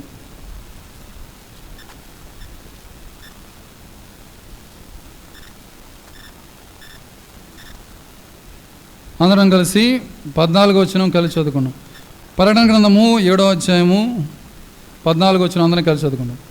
అందుకు నేను, అయ్యా నీకే తెలియనగా అతడిలాగు నాతో చెప్పెను, వీరు మహాశ్రమల నుండి వచ్చిన వారు గొర్రెపిల్ల రక్తంలో తమ వస్త్రములను ఉదుకొని వాటిని తెలుపు చేసుకొని ఉన్నవారుగా ఉంటున్నారు. కనుక వీరు ఎలా ఉన్నారంటే, వేడి దగ్గరకు వస్తారంటే, ఒకవేళ బొగ్గ దేని గురించి నీటి గురించి తెలియబడుతుంటే వీళ్ళు ఎక్కడి నుంచి వచ్చారంటే వారి యొక్క వస్త్రములు ఏంటంటే రక్తం చేత తెలుపు చేసుకుంటూ వచ్చారు. కనుక వీరు ఎక్కడి నుంచి వచ్చారు? మహాశ్రమలు. కనుక మన జీవితాలలో కూడా మనం కూడా ఎక్కడి నుంచి రావాలి అని అంటే శ్రమలు.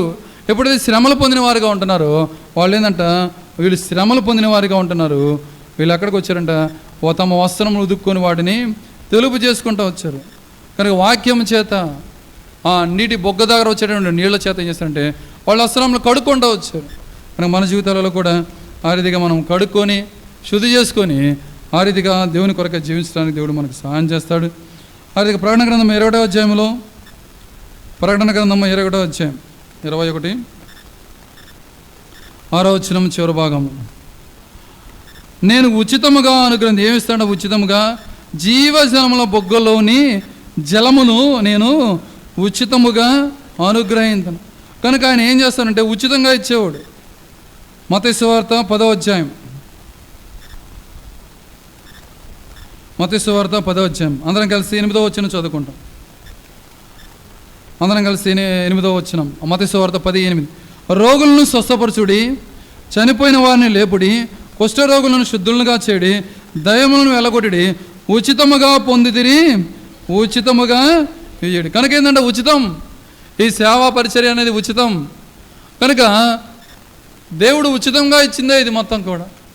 కనుక దేవుడు మనకు ఉచితంగా రక్షణ ఇస్తూ వచ్చాడు, ఉచితంగా దేవుని యొక్క మందిరం ఇస్తూ వచ్చాడు, ఉచితంగా సహవాసం ఇస్తూ వచ్చాడు, ఉచితంగా ఆయన సన్నిధి ఇస్తూ వచ్చాడు. మనం మందిరానికి రావడానికి ఏమైనా డబ్బులు కట్టేస్తున్నామా? దేవుడు మనకు ఉచితంగా ఇస్తాడు. ఎంత ఆధిక్యత! రక్షణ ఏమైనా డబ్బులు కడితే వచ్చిందా? కానీ ఉచితంగా ఇచ్చాడు. కనుక మనకి ఏదైతే దేవుడు ఉచితంగా ఇచ్చాడో ఆ ఉచితంగా ఇచ్చిందా అని మనకి ఇస్తాడు. ఉచితంగా ఏమంటున్నాడు? రోమిలు రాసిన పత్రిక 3వ అధ్యాయం, రోమిలు రాసిన పత్రిక 3వ అధ్యాయం అందరం కలిసి 24వ వచనం చదువుకుంటాం. రోమా 3:24. కాబట్టి నమ్మువారు ఆయన కృపచేతనే క్రీస్తు యేసునందలి విమోచనం ద్వారా ఉచితముగా నీతిమంతులని తీర్చబడుచున్నారు. కనుక ఆయన ఉచితంగా నీతి ఇస్తూ వచ్చాడు, ఉచితంగా నీతిమంతులుగా చేస్తూ వచ్చాడు. కనుక దాన్ని బట్టి మనం ఏం చేయాలంటే దేవుని పరిశీలన చేసుకోవాలి. ప్రభా ఉచితంగా ఇచ్చిన వాడిగా ఉంటున్నాం, యుగ సమాప్తి అయిపోతూ వస్తుంది. అది ఏంటి? దాని కొరకు ఏం చేయాలి?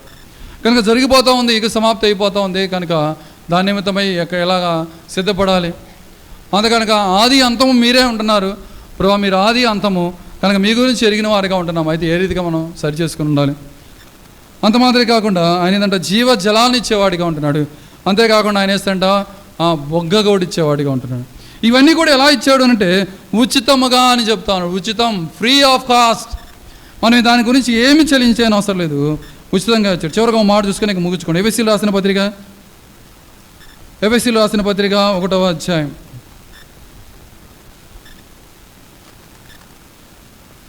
ఎఫెసీయులు రాసిన పత్రిక 1వ అధ్యాయము అందరం కలిసి 4వ వచనం అంటే 6, 4 వారు కలిసి ఉన్నాయి కనుక అందరం కలిసి చదువుకుంటాం. ఎట్లనగా తన ప్రియుని యందు తాను ఉచితముగా మనకు అనుగ్రహించిన తన కృపామహిమ కీర్తి కలిగినట్లు తన చిత్త ప్రకారమైన దయాసంకల్ప చొప్పున యేసుక్రీస్తు ద్వారా తనకు కుమారులుగా స్వీకరించుటకై మనల్ని ముందుగా తన కోసం నిర్ణయించుకొని మనం తన ఎదుట పరిశుద్ధము నిర్దోషమే ఉండవాలని జగత్తు పునాది వేయబడక మునిపే ప్రేమ చేత ఆయన క్రీస్తులో మనను ఏర్పరచుకుని. ఎప్పుడంటే అసలు మనం కలుగు చేయక ముందే మనం ఇట్లా బ్రతుకుతామని తెలుసు, ఇట్లా పాపం చేస్తామని తెలుసు, మళ్ళీ రక్షణలో వస్తామని తెలుసు, ఇలా కొనసాగుతామని చెప్పేసి జగత్తు పునాది ముందే తెలుసు అనమాట. కనుక తెలుసుకున్నటువంటి విషయాన్ని గురించి మనం ఏం చేయాలంటే కనుక ఉచితంగా ఇస్తూ వచ్చాడు. కానీ దాన్ని ఏంటంటే మనం పొందుకుంటాం, కోరుకోవడమే దీనికి మనం ఏం చేయని అవసరం లేదు. కనుక ఆ కోరుకుంటాం కూడా మనకి ఇబ్బందికరంగా ఉంటే మనం ఏం చేయలేం. కనుక ఏదైతే సమస్తము కూడా నూతనంగా చేయాలనుకుంటున్నాడు. అంతేకాకుండా ఆయన ఏం చేయాలనుకుంటే సమస్తం సమాప్తం అయిపోయింది, నేనే అల్ఫా ఒబేగా అంటున్నాడు. జీవజలములను ఆయన ఉచితంగా ఇస్తానంటున్నాడు. కానీ నీటి బొగ్గలు కూడా ఇచ్చేవాడిగా ఉంటున్నాడు. కనుక విషయాలను జ్ఞాపకం ఉంచుకొని మన జీవితాలలో అయితే మనం ఏ రీతిగా ఉంటున్నాం? జీవజలమైనటువంటి ఆయన ఉండవు, ఆయన వైపు చూస్తున్నామా? లేకపోతే ఆయన వైపు కాకుండా కారేటువంటి తొట్టు వైపు చూస్తున్నామా? కనుక మనం పరిశీలన చేసుకుని ఆ రీతి కాకుండా ఆయన వైపు చూడటానికి దేవుడు మనకు సహాయం చేయను గాక. ప్రార్థన చేసుకుంటాం. అందరూ మోకరించినట్లయితే ప్రార్థనలో ఉండండి.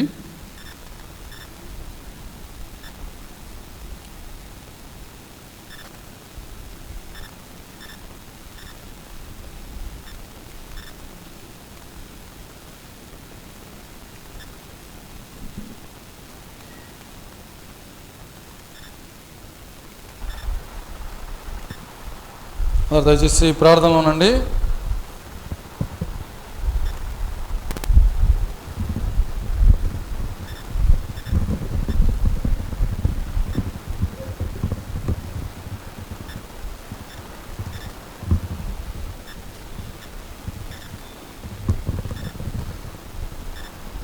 మా ప్రేమ గల తండ్రి, పరిశుద్ధుడైన దేవ, మీ యొక్క పరిశుద్ధమైన ఘనమైన నామమును బట్టి వందములు స్తోత్రములు స్తుతులు చెల్లించుకుంటూ ఉన్నాను.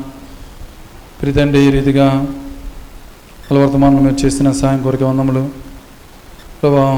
మాకు ఇవ్వబడుతూ వచ్చే ఆప్షన్స్ అది చూసుకోవడంలో మా యొక్క ఎన్నిక ఉంటుంది. మీరు జ్ఞాపకం చేసుకుని సరైన రీతిగా ఎన్నుకొని ప్రభా రీతిగా జీవజన్మను పొందడానికి కృపను గురించమని ప్రార్థన చేసుకుంటున్నాను. రీతిగా ప్రతి ఒక్కరం కూడా సరి చేసుకుని యోగ్యమైన రీతిలో బలలో పాలు పొంది బాగా అనుగ్రహించి మీరే మహిమ పొందమని యేసుక్రీస్తు ప్రభువారి శ్రేష్టమైన నామమున స్తుతించి ప్రార్థించి అడిగి వేడుకుంటున్నాము తండ్రి. ఆమేన్.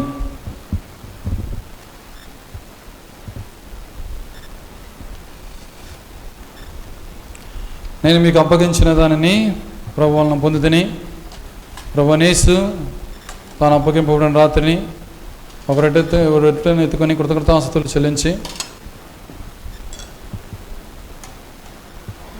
దాన్ని విరిచి, ఇది మీ కొరకైన నా శరీరము, నన్ను జ్ఞాపకం చేసినట్టుకై దీన్ని చేయడని చెప్పాను.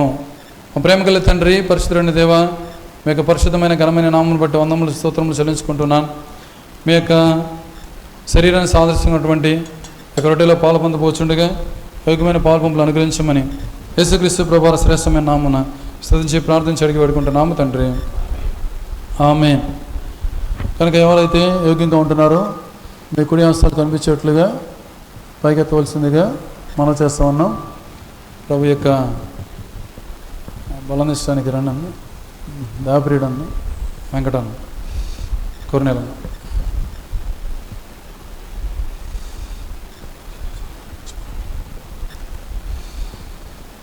కనుక ఎవరైతే యోగ్యంగా ఉంటున్నారో మీ కుడి హస్తాలు కనిపించేట్లు పైకెత్తవలసిందిగా మనం చేస్తూ ఉన్నాం.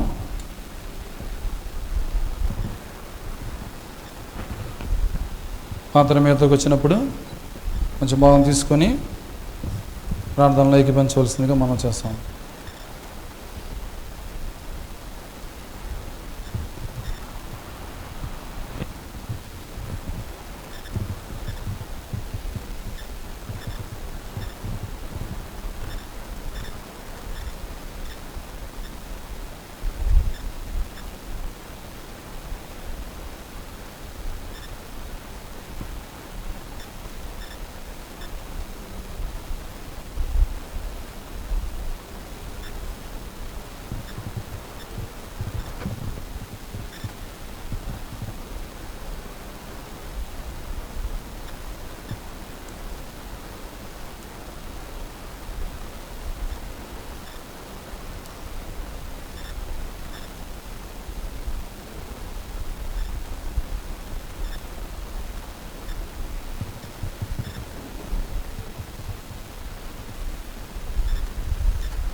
ప్రభు యొక్క శరీరం సాధిస్తున్నటువంటి రొట్టె అందరికీ నేను నమ్ముతున్నాము. ఇంకొకరిని అందకపోతే మీకు కూడా అసలు కనిపించేట్లు పైకి ఎత్తవలసిందిగా మనం చేస్తా ఉన్నాం.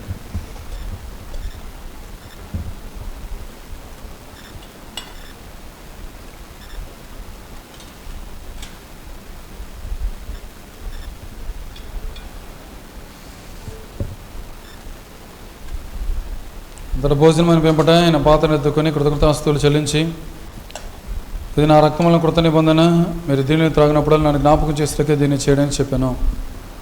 మా ప్రేమ గల తండ్రి, పరిశుద్ధుడైన దేవా, మీ పరిశుద్ధమైన నామమును బట్టి వందనములు చెల్లించుకుంటున్నాను.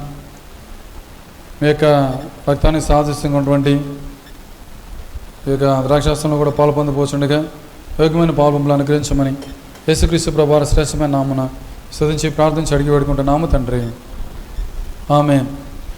కనుక ఎవరైతే ప్రభు యొక్క శరీరాన్ని సాదృశ్యంగా ఉండే రొట్టెలో పాలు పొందిన వారికి ఉంటున్నారు, అలానే ప్రభు యొక్క రక్తాన్ని సాదృశ్యంగా ఉండే ద్రాక్షరక్షణ కూడా పాలు పొందడానికి మీ కుడి హస్తంలో కనిపించేట్లు పైకెత్తవలసిందిగా మనం చేస్తూ ఉన్నాం.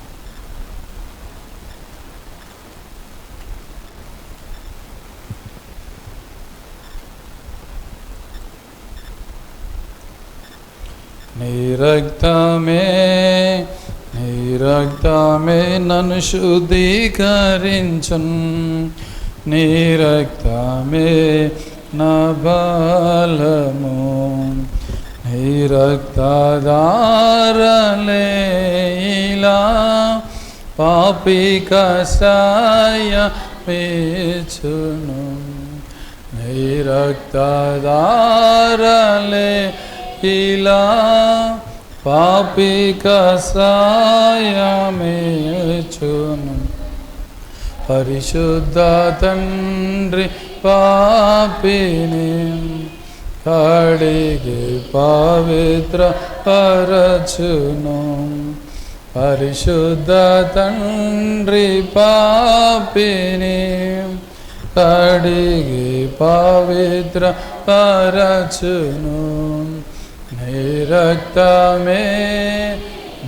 రక్తమే నన్ను శుద్ధీకరించున్, నీ రక్తమే నా బలము, నాశించు వారికి నీ సిలువా వెర్రితనముగా నున్నది, నాశించు వారికి నీ సిలువా వెర్రితనముగా ఉన్నది. రక్షింపబడుచున్న పాపికి దేవుని శక్తి ఉన్నది, రక్షింపబడుచున్న పాపికి దేవుని శక్తి ఉన్నది. నీ రక్తమే నన్ను శుద్ధీకరించున్, నీ రక్తమే నా బలము.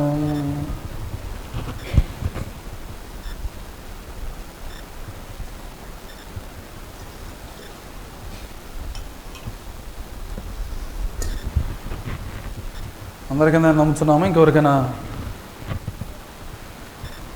ప్రభు యొక్క రక్తాన్ని సాధించుకుని ద్రాక్షరసం అందకపోతే మీ కుడి హస్తాలు కనిపించేట్లు పైకి ఎత్తవలసిందిగా మనం చేస్తాం. ప్రార్థన చేసుకుంటాం. మా ప్రేమ గల తండ్రి, పరిశుద్ధుడైన దేవా, మీ యొక్క పరిశుద్ధమైన ఘనమైన నామమును బట్టి అందములు స్తోత్రములు స్తుతులు చెల్లించుకుంటున్నాను. మీరు ఎంతైనా నమ్మదగిన దేవుడిగా మీ కార్యములు రుజుపరుస్తుంది మీ ప్రేమ కొరకు స్తుతిస్తుంటున్నాను. ప్రభా, బలలో పాలు పొందిన వారిని బట్టి స్తుతిస్తుంటున్నాను. ఎవరైతే ఐక్యంగా పాలు పొందిన వారిగా ఉంటున్నారో శిక్షావధి గురికాహను తప్పించండి. మరొక సరైనటువంటి యోగ్యమైన రీతిలో పాలు పొందడానికి మీ కృపను అనుగ్రహించమని ప్రార్థన చేసుకుంటున్నాం. ఈ రీతిగా సమయం దీనికరంగా చేయమని ప్రార్థన చేస్తూ ఉంటున్నాం. పోయితండి అబ్రహం గారికి నా కుటుంబాన్ని జ్ఞాపకం చేసుకునండి, దీవించండి, ఆశీర్వదించండి, వీళ్ళకి జ్ఞాపకం చేసుకొని ప్రార్థన చేసుకుంటున్నాం. ఇదే కుటుంబంలో ఉన్నప్పుడు అక్కడ అవసరం తీర్చమని ప్రార్థన చేసుకున్నాం. అనాంటి గారికి జ్ఞాపకం చేసుకుని వృధాపులు ఉండగా మీరు సంపూర్ణమైన ఆరోగ్యం అనుగ్రహించమని ప్రార్థన చేసుకుంటున్నాం. ఆ కుటుంబంలో ఉన్నటువంటి చిన్న బిడ్డలకు జ్ఞాపకం చేసుకునండి, వీళ్ళ యొక్క చదువు విషయంలో సాయం చేయమని ప్రార్థన చేసుకుంటాం. వీళ్ళకి జ్ఞాపకం చేసుకునండి. దేవరుడు కుటుంబాన్ని జ్ఞాపకం చేసుకుని దీవించండి, ఆశ్రయించండి. అదే గత కాలంలో తను జరిగినటువంటి ఆపరేషన్ ఉన్నటువంటి చిన్న చిన్న గాయాలన్నీ కూడా సంపూర్ణ ముట్టి స్వస్థపరచమని ప్రార్థన చేసుకుంటున్నాం. అది మీరే సహాయం చేయండి. ప్రభా వారికి వచ్చినప్పుడు చిన్న కుమారుని యొక్క వివాహంలో మీరే సాయం చేయండి, సరైన పాలుభాగస్తులను అనుగ్రహించమని ప్రార్థన చేసుకుంటాం. అదిగా చేసే ఉద్యోగంలో సాయం చేయండి. తిమ్మతన కుటుంబాన్ని జ్ఞాపం చేసుకుని దీవించండి, ఆశ్రయించండి. అక్కడ చేసేటువంటి పనులు సాయం చేయండి. రీతిగా బిడ్డల యొక్క చదువు విషయంలో సాయం చేయండి, భవిష్యత్తు కొరకు సిద్ధపరచమని ప్రార్థన చేసుకుంటాం. నాగభూషణాన్ని కుటుంబాన్ని జ్ఞాపం చేసుకునండి, దీవించండి, ఆశ్రయించమని ప్రార్థన చేసుకుంటున్నాం. మేలుగా జ్ఞాపం చేసుకునండి. అది వారి కుటుంబంలో ఉన్నటువంటి పెద్దకల అవసరం తీర్చండి, వారు చేసే ఉద్యోగంలో సాయం చేయండి, బిడ్డల చదువు విషయంలో సాయం చేయండి. సలమనాన్ని కుటుంబాన్ని జ్ఞాపం చేసుకుని దీవించండి, ఆశ్రయించండి. అదిగా అక్షయాన్ని సెషన్ జ్ఞాపం చేసుకొని చేస్తున్నట్టుగా ఎంఎస్ చదువుగా మీరు దీవించండి, ఆశ్రయించండి. అదిగా ప్రగతిని సెషన్ జ్ఞాపం చేసుకుని తన చదువులో సాయం చేయండి. శ్యామన్న కుటుంబాన్ని జ్ఞాపం చేసుకుని దీవించండి, ఆశ్రయించండి. వారికి ఇచ్చినటువంటి కుమార్తెను బట్టి వందములు మంచి ఆరోగ్యం అనుగ్రహించమని ప్రార్థిస్తున్నాను. మేలుగా జ్ఞాపం చేసుకుని మంగళాన్ని కుటుంబాన్ని బట్టి శుద్ధిస్తూ కనపరుచుకుంటున్నాను. మరి జ్ఞాపం చేసుకునండి, మంచి ఆరోగ్యం అనుగ్రహించండి, ఉద్యోగంలో సాయం చేయండి, బిడ్డల చదువులో సాయం చేయండి. మేలుగా జ్ఞాపం చేసుకుని ప్రార్థన చేసుకుంటున్నాను. అది గోపైన కుటుంబాన్ని జ్ఞాపం చేసుకుని దీవించండి, ఆశ్రయించండి. సిస్టర్ అది వారు ఇచ్చినటువంటి ఇద్దరు బిడ్డలను బట్టి వందనములు తిమ్మోతిని జ్ఞాపం చేసుకుని చదువులో సాయం చేయండి, భవిష్యత్తుకు సిద్ధపరచండి, అని చేసి ఉద్యోగంలో సాయం చేయండి. మోషాన్ని కుటుంబాన్ని జ్ఞాపం చేసుకుని దీవించండి, ఆశ్రయించండి. ప్రభా అని చేసేటువంటి వ్యాపారంలో సాయం చేయండి, కుటుంబం దీవించి ఆశ్రయించమని ప్రార్థన చేసుకుంటున్నాం. అదిగా ప్రభా దగ్గర భవిష్యత్తు యొక్క వివాహానికి సిద్ధపరచండి, జాషువాన్ని జ్ఞాపం చేసుకుని తను చేసే పనుల్లో సాయం చేయండి. అదిగా కుటుంబాన్ని దీవించి ఆశ్రయించమని ప్రార్థన చేసుకుని సెకండ్ కుటుంబాన్ని జ్ఞాపం చేసుకొని తిరువులో ఉండగా ప్రభా ఆ కుటుంబం దీవించి ఆశ్రయించండి. అదిగా దయకృపకు మంచి మానసిక విధులు అనుగ్రహించండి. అదిగా జేమ్స్ చదువులో సాయం చేయండి, మేలుగా జ్ఞాపం చేసుకుని వారి వ్యాపారంలో సాయం చేయండి. కొన్నాళ్ళ కుటుంబాన్ని జ్ఞాపం చేసుకొని దీవించి ఆశ్రయించమని ప్రార్థన చేసుకుంటున్నాం. ఆ కండు సంపూర్ణ ముట్టి స్వస్థపరచండి, రెండో కనుక ఆపరేషన్లో సాయం చేయండి. పద్మకు వెనక విషయంలో సాయం చేసి మీరు సంపూర్ణ ముట్టి స్వస్థపరచమని ప్రార్థన చేసుకుని జశ్వాన్ని కుటుంబాన్ని జ్ఞాపం చేసుకుని దీవించండి, ఆశ్రయించండి. మరి చేసే వ్యాపారంలో సాయం చేయండి. ఇచ్చిన ఇద్దరు బిడ్డలు బట్టి వందములు లేక చదువు విషయంలో మీరే సాయం చేయమని ప్రార్థన చేసుకుంటున్నాం. మేలుగా జ్ఞాపం చేసుకునండి, దీవించండి, ఆశ్రయించమని ప్రార్థన చేసుకుంటున్నాం. అది వారి వ్యాపారంలో సాయం చేయండి. వ్యవసాయాన్ని కుటుంబాన్ని జ్ఞాపం చేసుకుని దీవించండి, ఆశ్రయించండి. అదిగా బ్రైడీని జ్ఞాపం చేసుకుని చదువు విషయంలో సాయం చేయండి. అది వెంకటేశ్వర గారి కుటుంబాన్ని జ్ఞాపం చేసుకుని నాశ్వర గారి కుటుంబాన్ని జ్ఞాపం చేసుకుని ప్రార్థన చేసుకుంటున్నాం. సాంశరణ కుటుంబాన్ని జ్ఞాపం చేసుకుని అదిగా అన్న చేసేటువంటి బ్యాంక్ జాబ్ విషయంలో మీరే మీ కృపను తోడిగించి నడిపించి మీరే సాయం చేయమని ప్రార్థన చేసుకుంటున్నాం. రాకపోకలో సాయం చేయండి. తిరుపతి గారి కుటుంబాన్ని జ్ఞాపం చేసుకొని యశ్వద గారి కుటుంబాన్ని జ్ఞాపం చేసుకొని ప్రార్థన చేసుకుంటున్నాం. అలాగే సీనాన్న కుటుంబాన్ని జ్ఞాపం చేసుకుని ఆ కుటుంబంలో మీరే ప్రభా వివాహ విషయంలో సాయం చేయండి. వారి యొక్క వివాహం విషయంలో ఆర్థిక సమస్యలు అన్నింటిలో కూడా మీరే సమకూర్చి నడిపించమని ప్రార్థన చేసుకుంటున్నాం. రూపీ అంటే ఈ శ్రీనాన్ని జ్ఞాపం చేసుకుని నన్ను మార్మ సాక్షి అనుగ్రహించండి. వారి కుమార్తె షారును జ్ఞాపం చేసుకుని గర్భంలో అనుగ్రహించమని ప్రార్థన చేసుకుంటాం. ఆ రీతిగా ప్రభా ఆనంద గారి కుటుంబాన్ని జ్ఞాపం చేసుకుని దీవించిన ఆశ్రయాన్ని షారును జ్ఞాపం చేసుకుని వారికి ఇచ్చిన బిడ్డలను బట్టి వందములు వారికి యవన కాలంలో ఉండగా ప్రభా ఆ రీతిగా బిడ్డలను జ్ఞాపం చేసుకుని దీవించిన ఆశ్రయించిన చదువుసిన సాయం చేయండి. ఆ రీతిగా 10th క్లాస్ చదువుతుండగా పాపను దీవించిన ఆశ్రయించండి, భవిష్యత్తు వరకు బిడ్డలను సిద్ధపరచండి. రమేష్ అన్న కుటుంబాన్ని జ్ఞాపం చేసుకుని ప్రభా రీతిగా నాగినాకను జ్ఞాపం చేసుకుని ఆ మోకాలను ఇప్పుడు సంపూర్ణ స్వస్థాన్ని గ్రహించండి.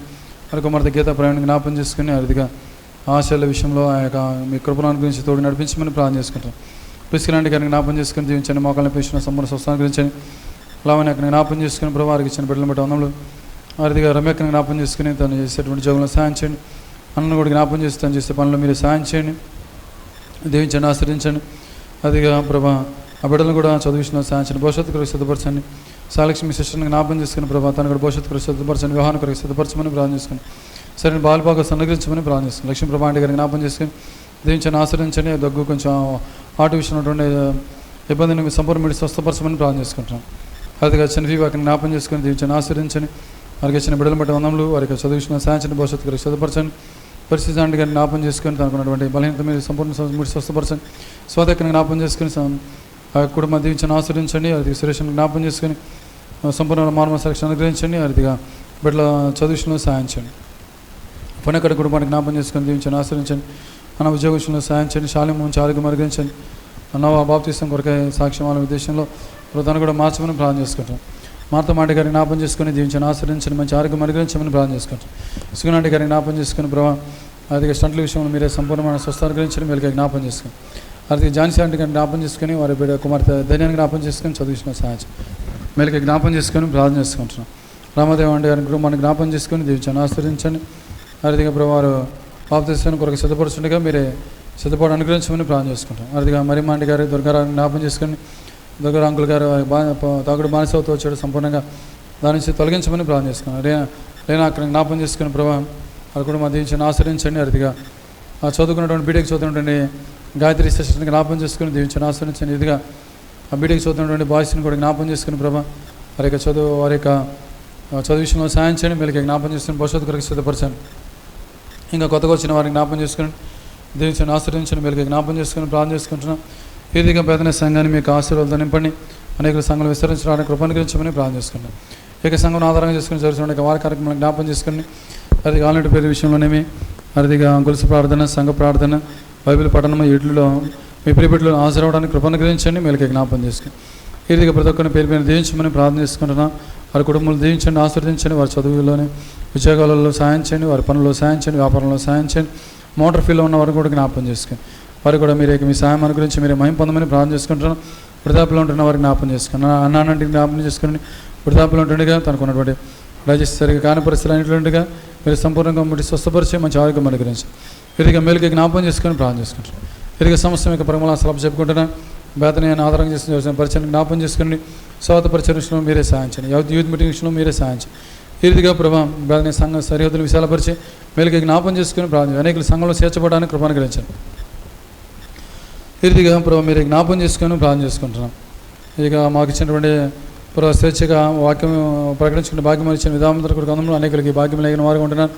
దాని కొరకే బాధపడుతున్న వారు, రహస్యంగా కూడుకున్న వారిని కూడా జ్ఞాపం చేసుకొని మీ కనుగ్రహం అనుగ్రహించమని ప్రార్థన చేసుకున్నాం. ఈ రీతిగా ప్రభావ ఇప్పుడు ఆధారం చేసుకుని ప్రపంచవ్యాప్తంగా జరుగుతున్న పరిశీలన దీవించి ఆశ్రయించాం. ఈ రీతిగా ప్రభావ ఇక్కడ సేవ చేయడానికి మిమ్మల్ని కూడా తీసి నడిపిస్తూ వచ్చారు. కుటుంబాన్ని కూడా జ్ఞాపం చేసుకుని దీవించండి, ఆశ్రయించండి. భవిష్యత్ సేవ పరిచయ విషయంలో సాయం చేయండి. సంఘం సమాధానం అనుగ్రహించండి. వీళ్ళకి జ్ఞాపం చేసుకుని ఆర్థిక ప్రభావ మీరు రాకడ కొరకు సిద్ధపడేటువంటి భాగ్యం మాకు అనుగ్రహించి మీరే మహిమ పొందమని సమస్య మీకు ప్రమలాస్థలు చెప్పుకుంటూ యేసుక్రీస్తు ప్రభువు శ్రేష్టమైన నామమున స్తుతించి ప్రార్థించి అడిగి పెట్టుకుంటున్నాము తండ్రి. ఆమేన్.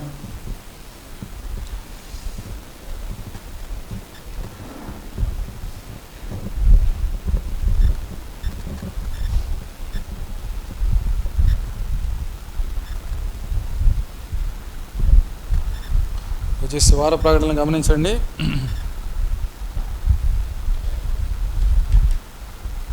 మంగళవారం సంఘ ప్రార్థన ఉంటుంది, బుధవారం రోజు గొలుసు ప్రార్థన, మంగళవారం సంఘ ప్రార్థన రాత్రి 7 గంటలకు ఉంటుంది, బుధవారం రోజు గొలుసు ప్రార్థన ఉదయాన్నే 4 గంటలకు ఆరంభమవుతుంది. అలానే గురువారం రోజు బైబిల్ పఠనం రాత్రి 7 గంటలకు ఉంటుంది, శుక్రవారం రోజు స్త్రీలకు కూడిక ఉంటుంది రాత్రి 7 గంటలకు, శనివారం రోజు సిద్ధపాటు కూడిక రాత్రి 7 గంటలకు ఉంటుంది.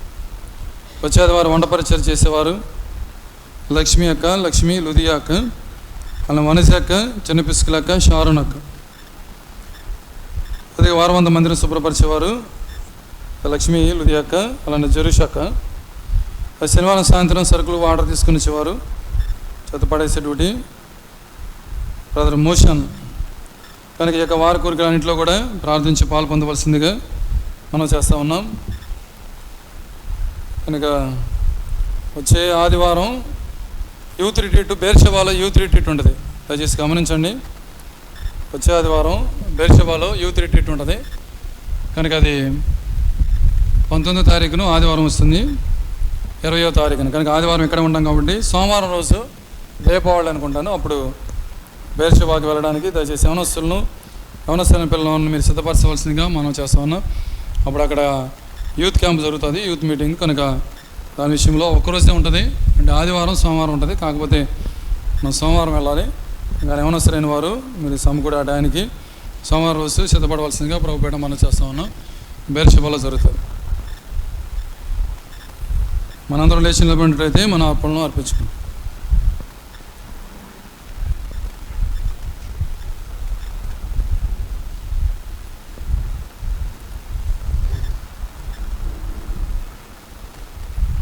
పాటలు పాడటానికి తిమోతన్న, జాషువన్ను, దాపిరుడు అన్న పాటలు పాడతానండి.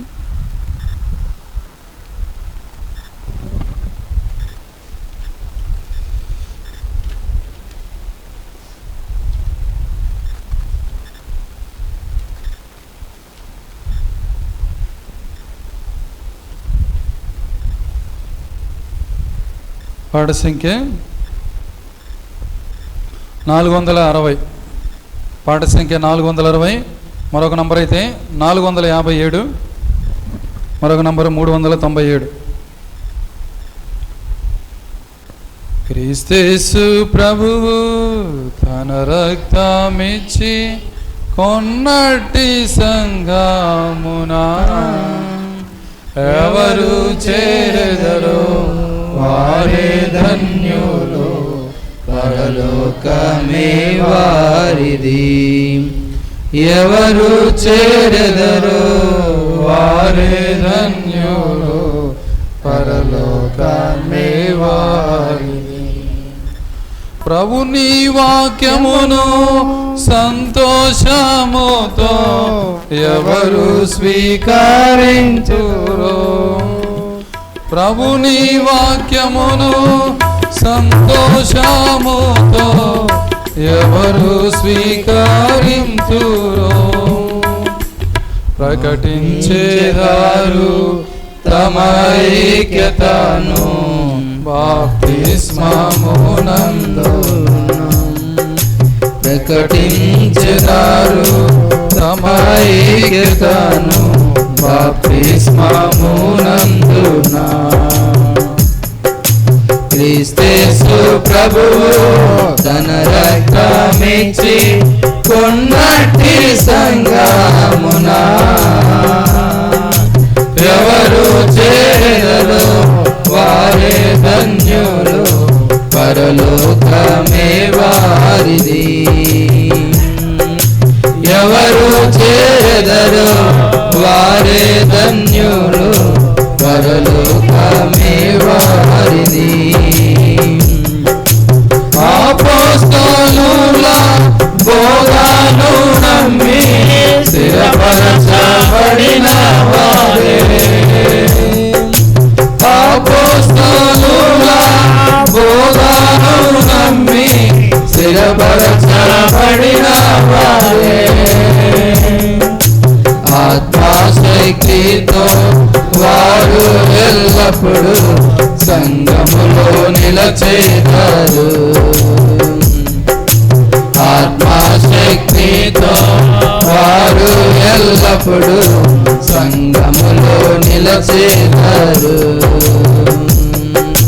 క్రీస్తేసు ప్రభువు తన రక్తమిచ్చి కొన్నట్టి సంఘమునా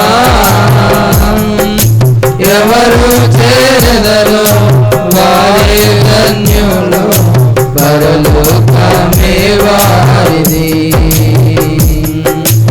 ఎవరు చేరెదరో వారే ధన్యులు, పరలోకమే వారిది.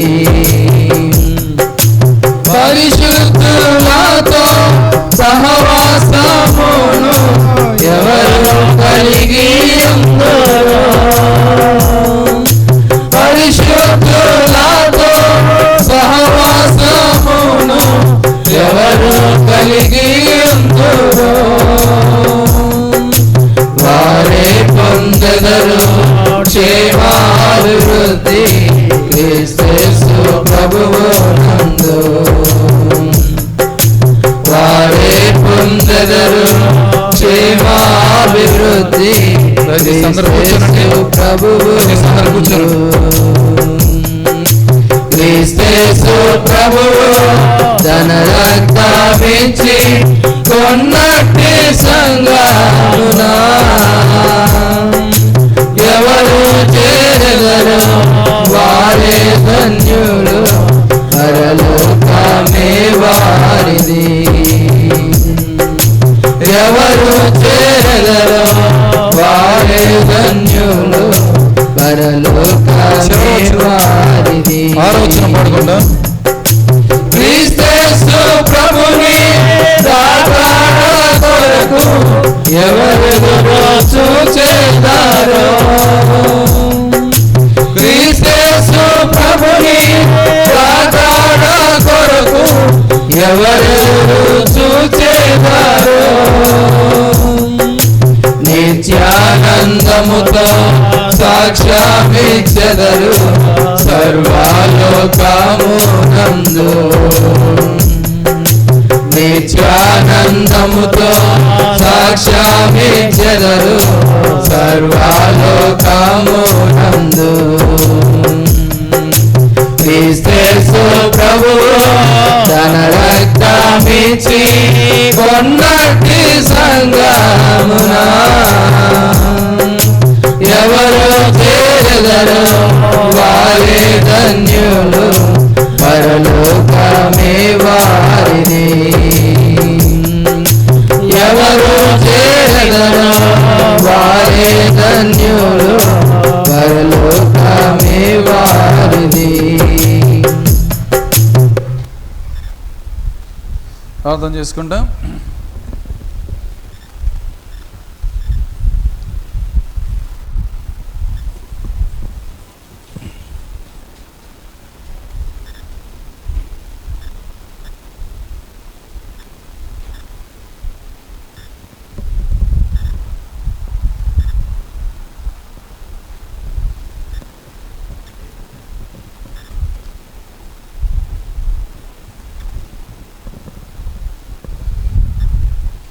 ప్రేమ కలిగి తండ్రి, పరిశుద్ధుడైన దేవ, మీ యొక్క పరిశుద్ధమైన ఘనమైన నామమును బట్టి వందనములు స్తోత్రములు స్తుతులు చెల్లించుకుంటూ ఉన్నా. ప్రియ తండ్రి, మమ్మల్ని ప్రేమించే రీతిగా పునరుద్ధాన దినము 5 గంటల శ్రేష్టమైన దినంలో మీరు ప్రవేశపెడుతూ వచ్చి ఈరోజు అంతట్లో మీరు చేసిన సాయం కొరకు వందములు. ప్రభా, మీ ప్రియబిడ్డలు ఆత్మార్పణలతో పాటు హృదయ రీతిగా భౌతికంగా ఉన్నటువంటి అర్పణలు కూడా తీసుకొచ్చిన వారుగా ఉంటున్నారు. మీరు జ్ఞాపకం చేసుకుని వారి అర్పణలు దీవించండి, ఆశీర్వదించండి. ఆకాశ వాకిళ్ళిపి పడజాన దేవులు వారి మీద కుంభరింపు చేసి మీరే మహిమాగాంత ప్రభావం తెచ్చుకోమని ప్రార్థన చేసుకుంటున్నాం.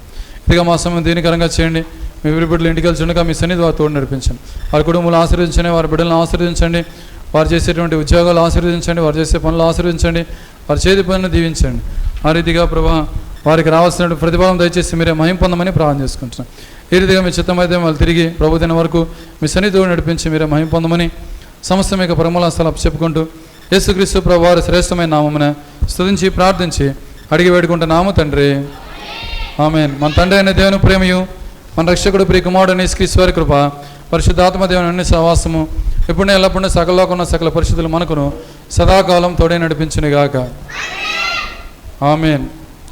అందరికీ వందనాలు. వచ్చిన ప్రతి ఒక్కరు కూడా భోజనం చేసి వెళ్ళవలసిందిగా మనం చేస్తూ ఉన్నాం. వచ్చిన ప్రతి ఒక్కరికి కూడా ప్రేమ సిద్ధపరచబడి ఉంది కనుక వచ్చిన ప్రతి ఒక్కరు కూడా దయచేసి భోజనం చేయవలసిందిగా మనం చేస్తాం.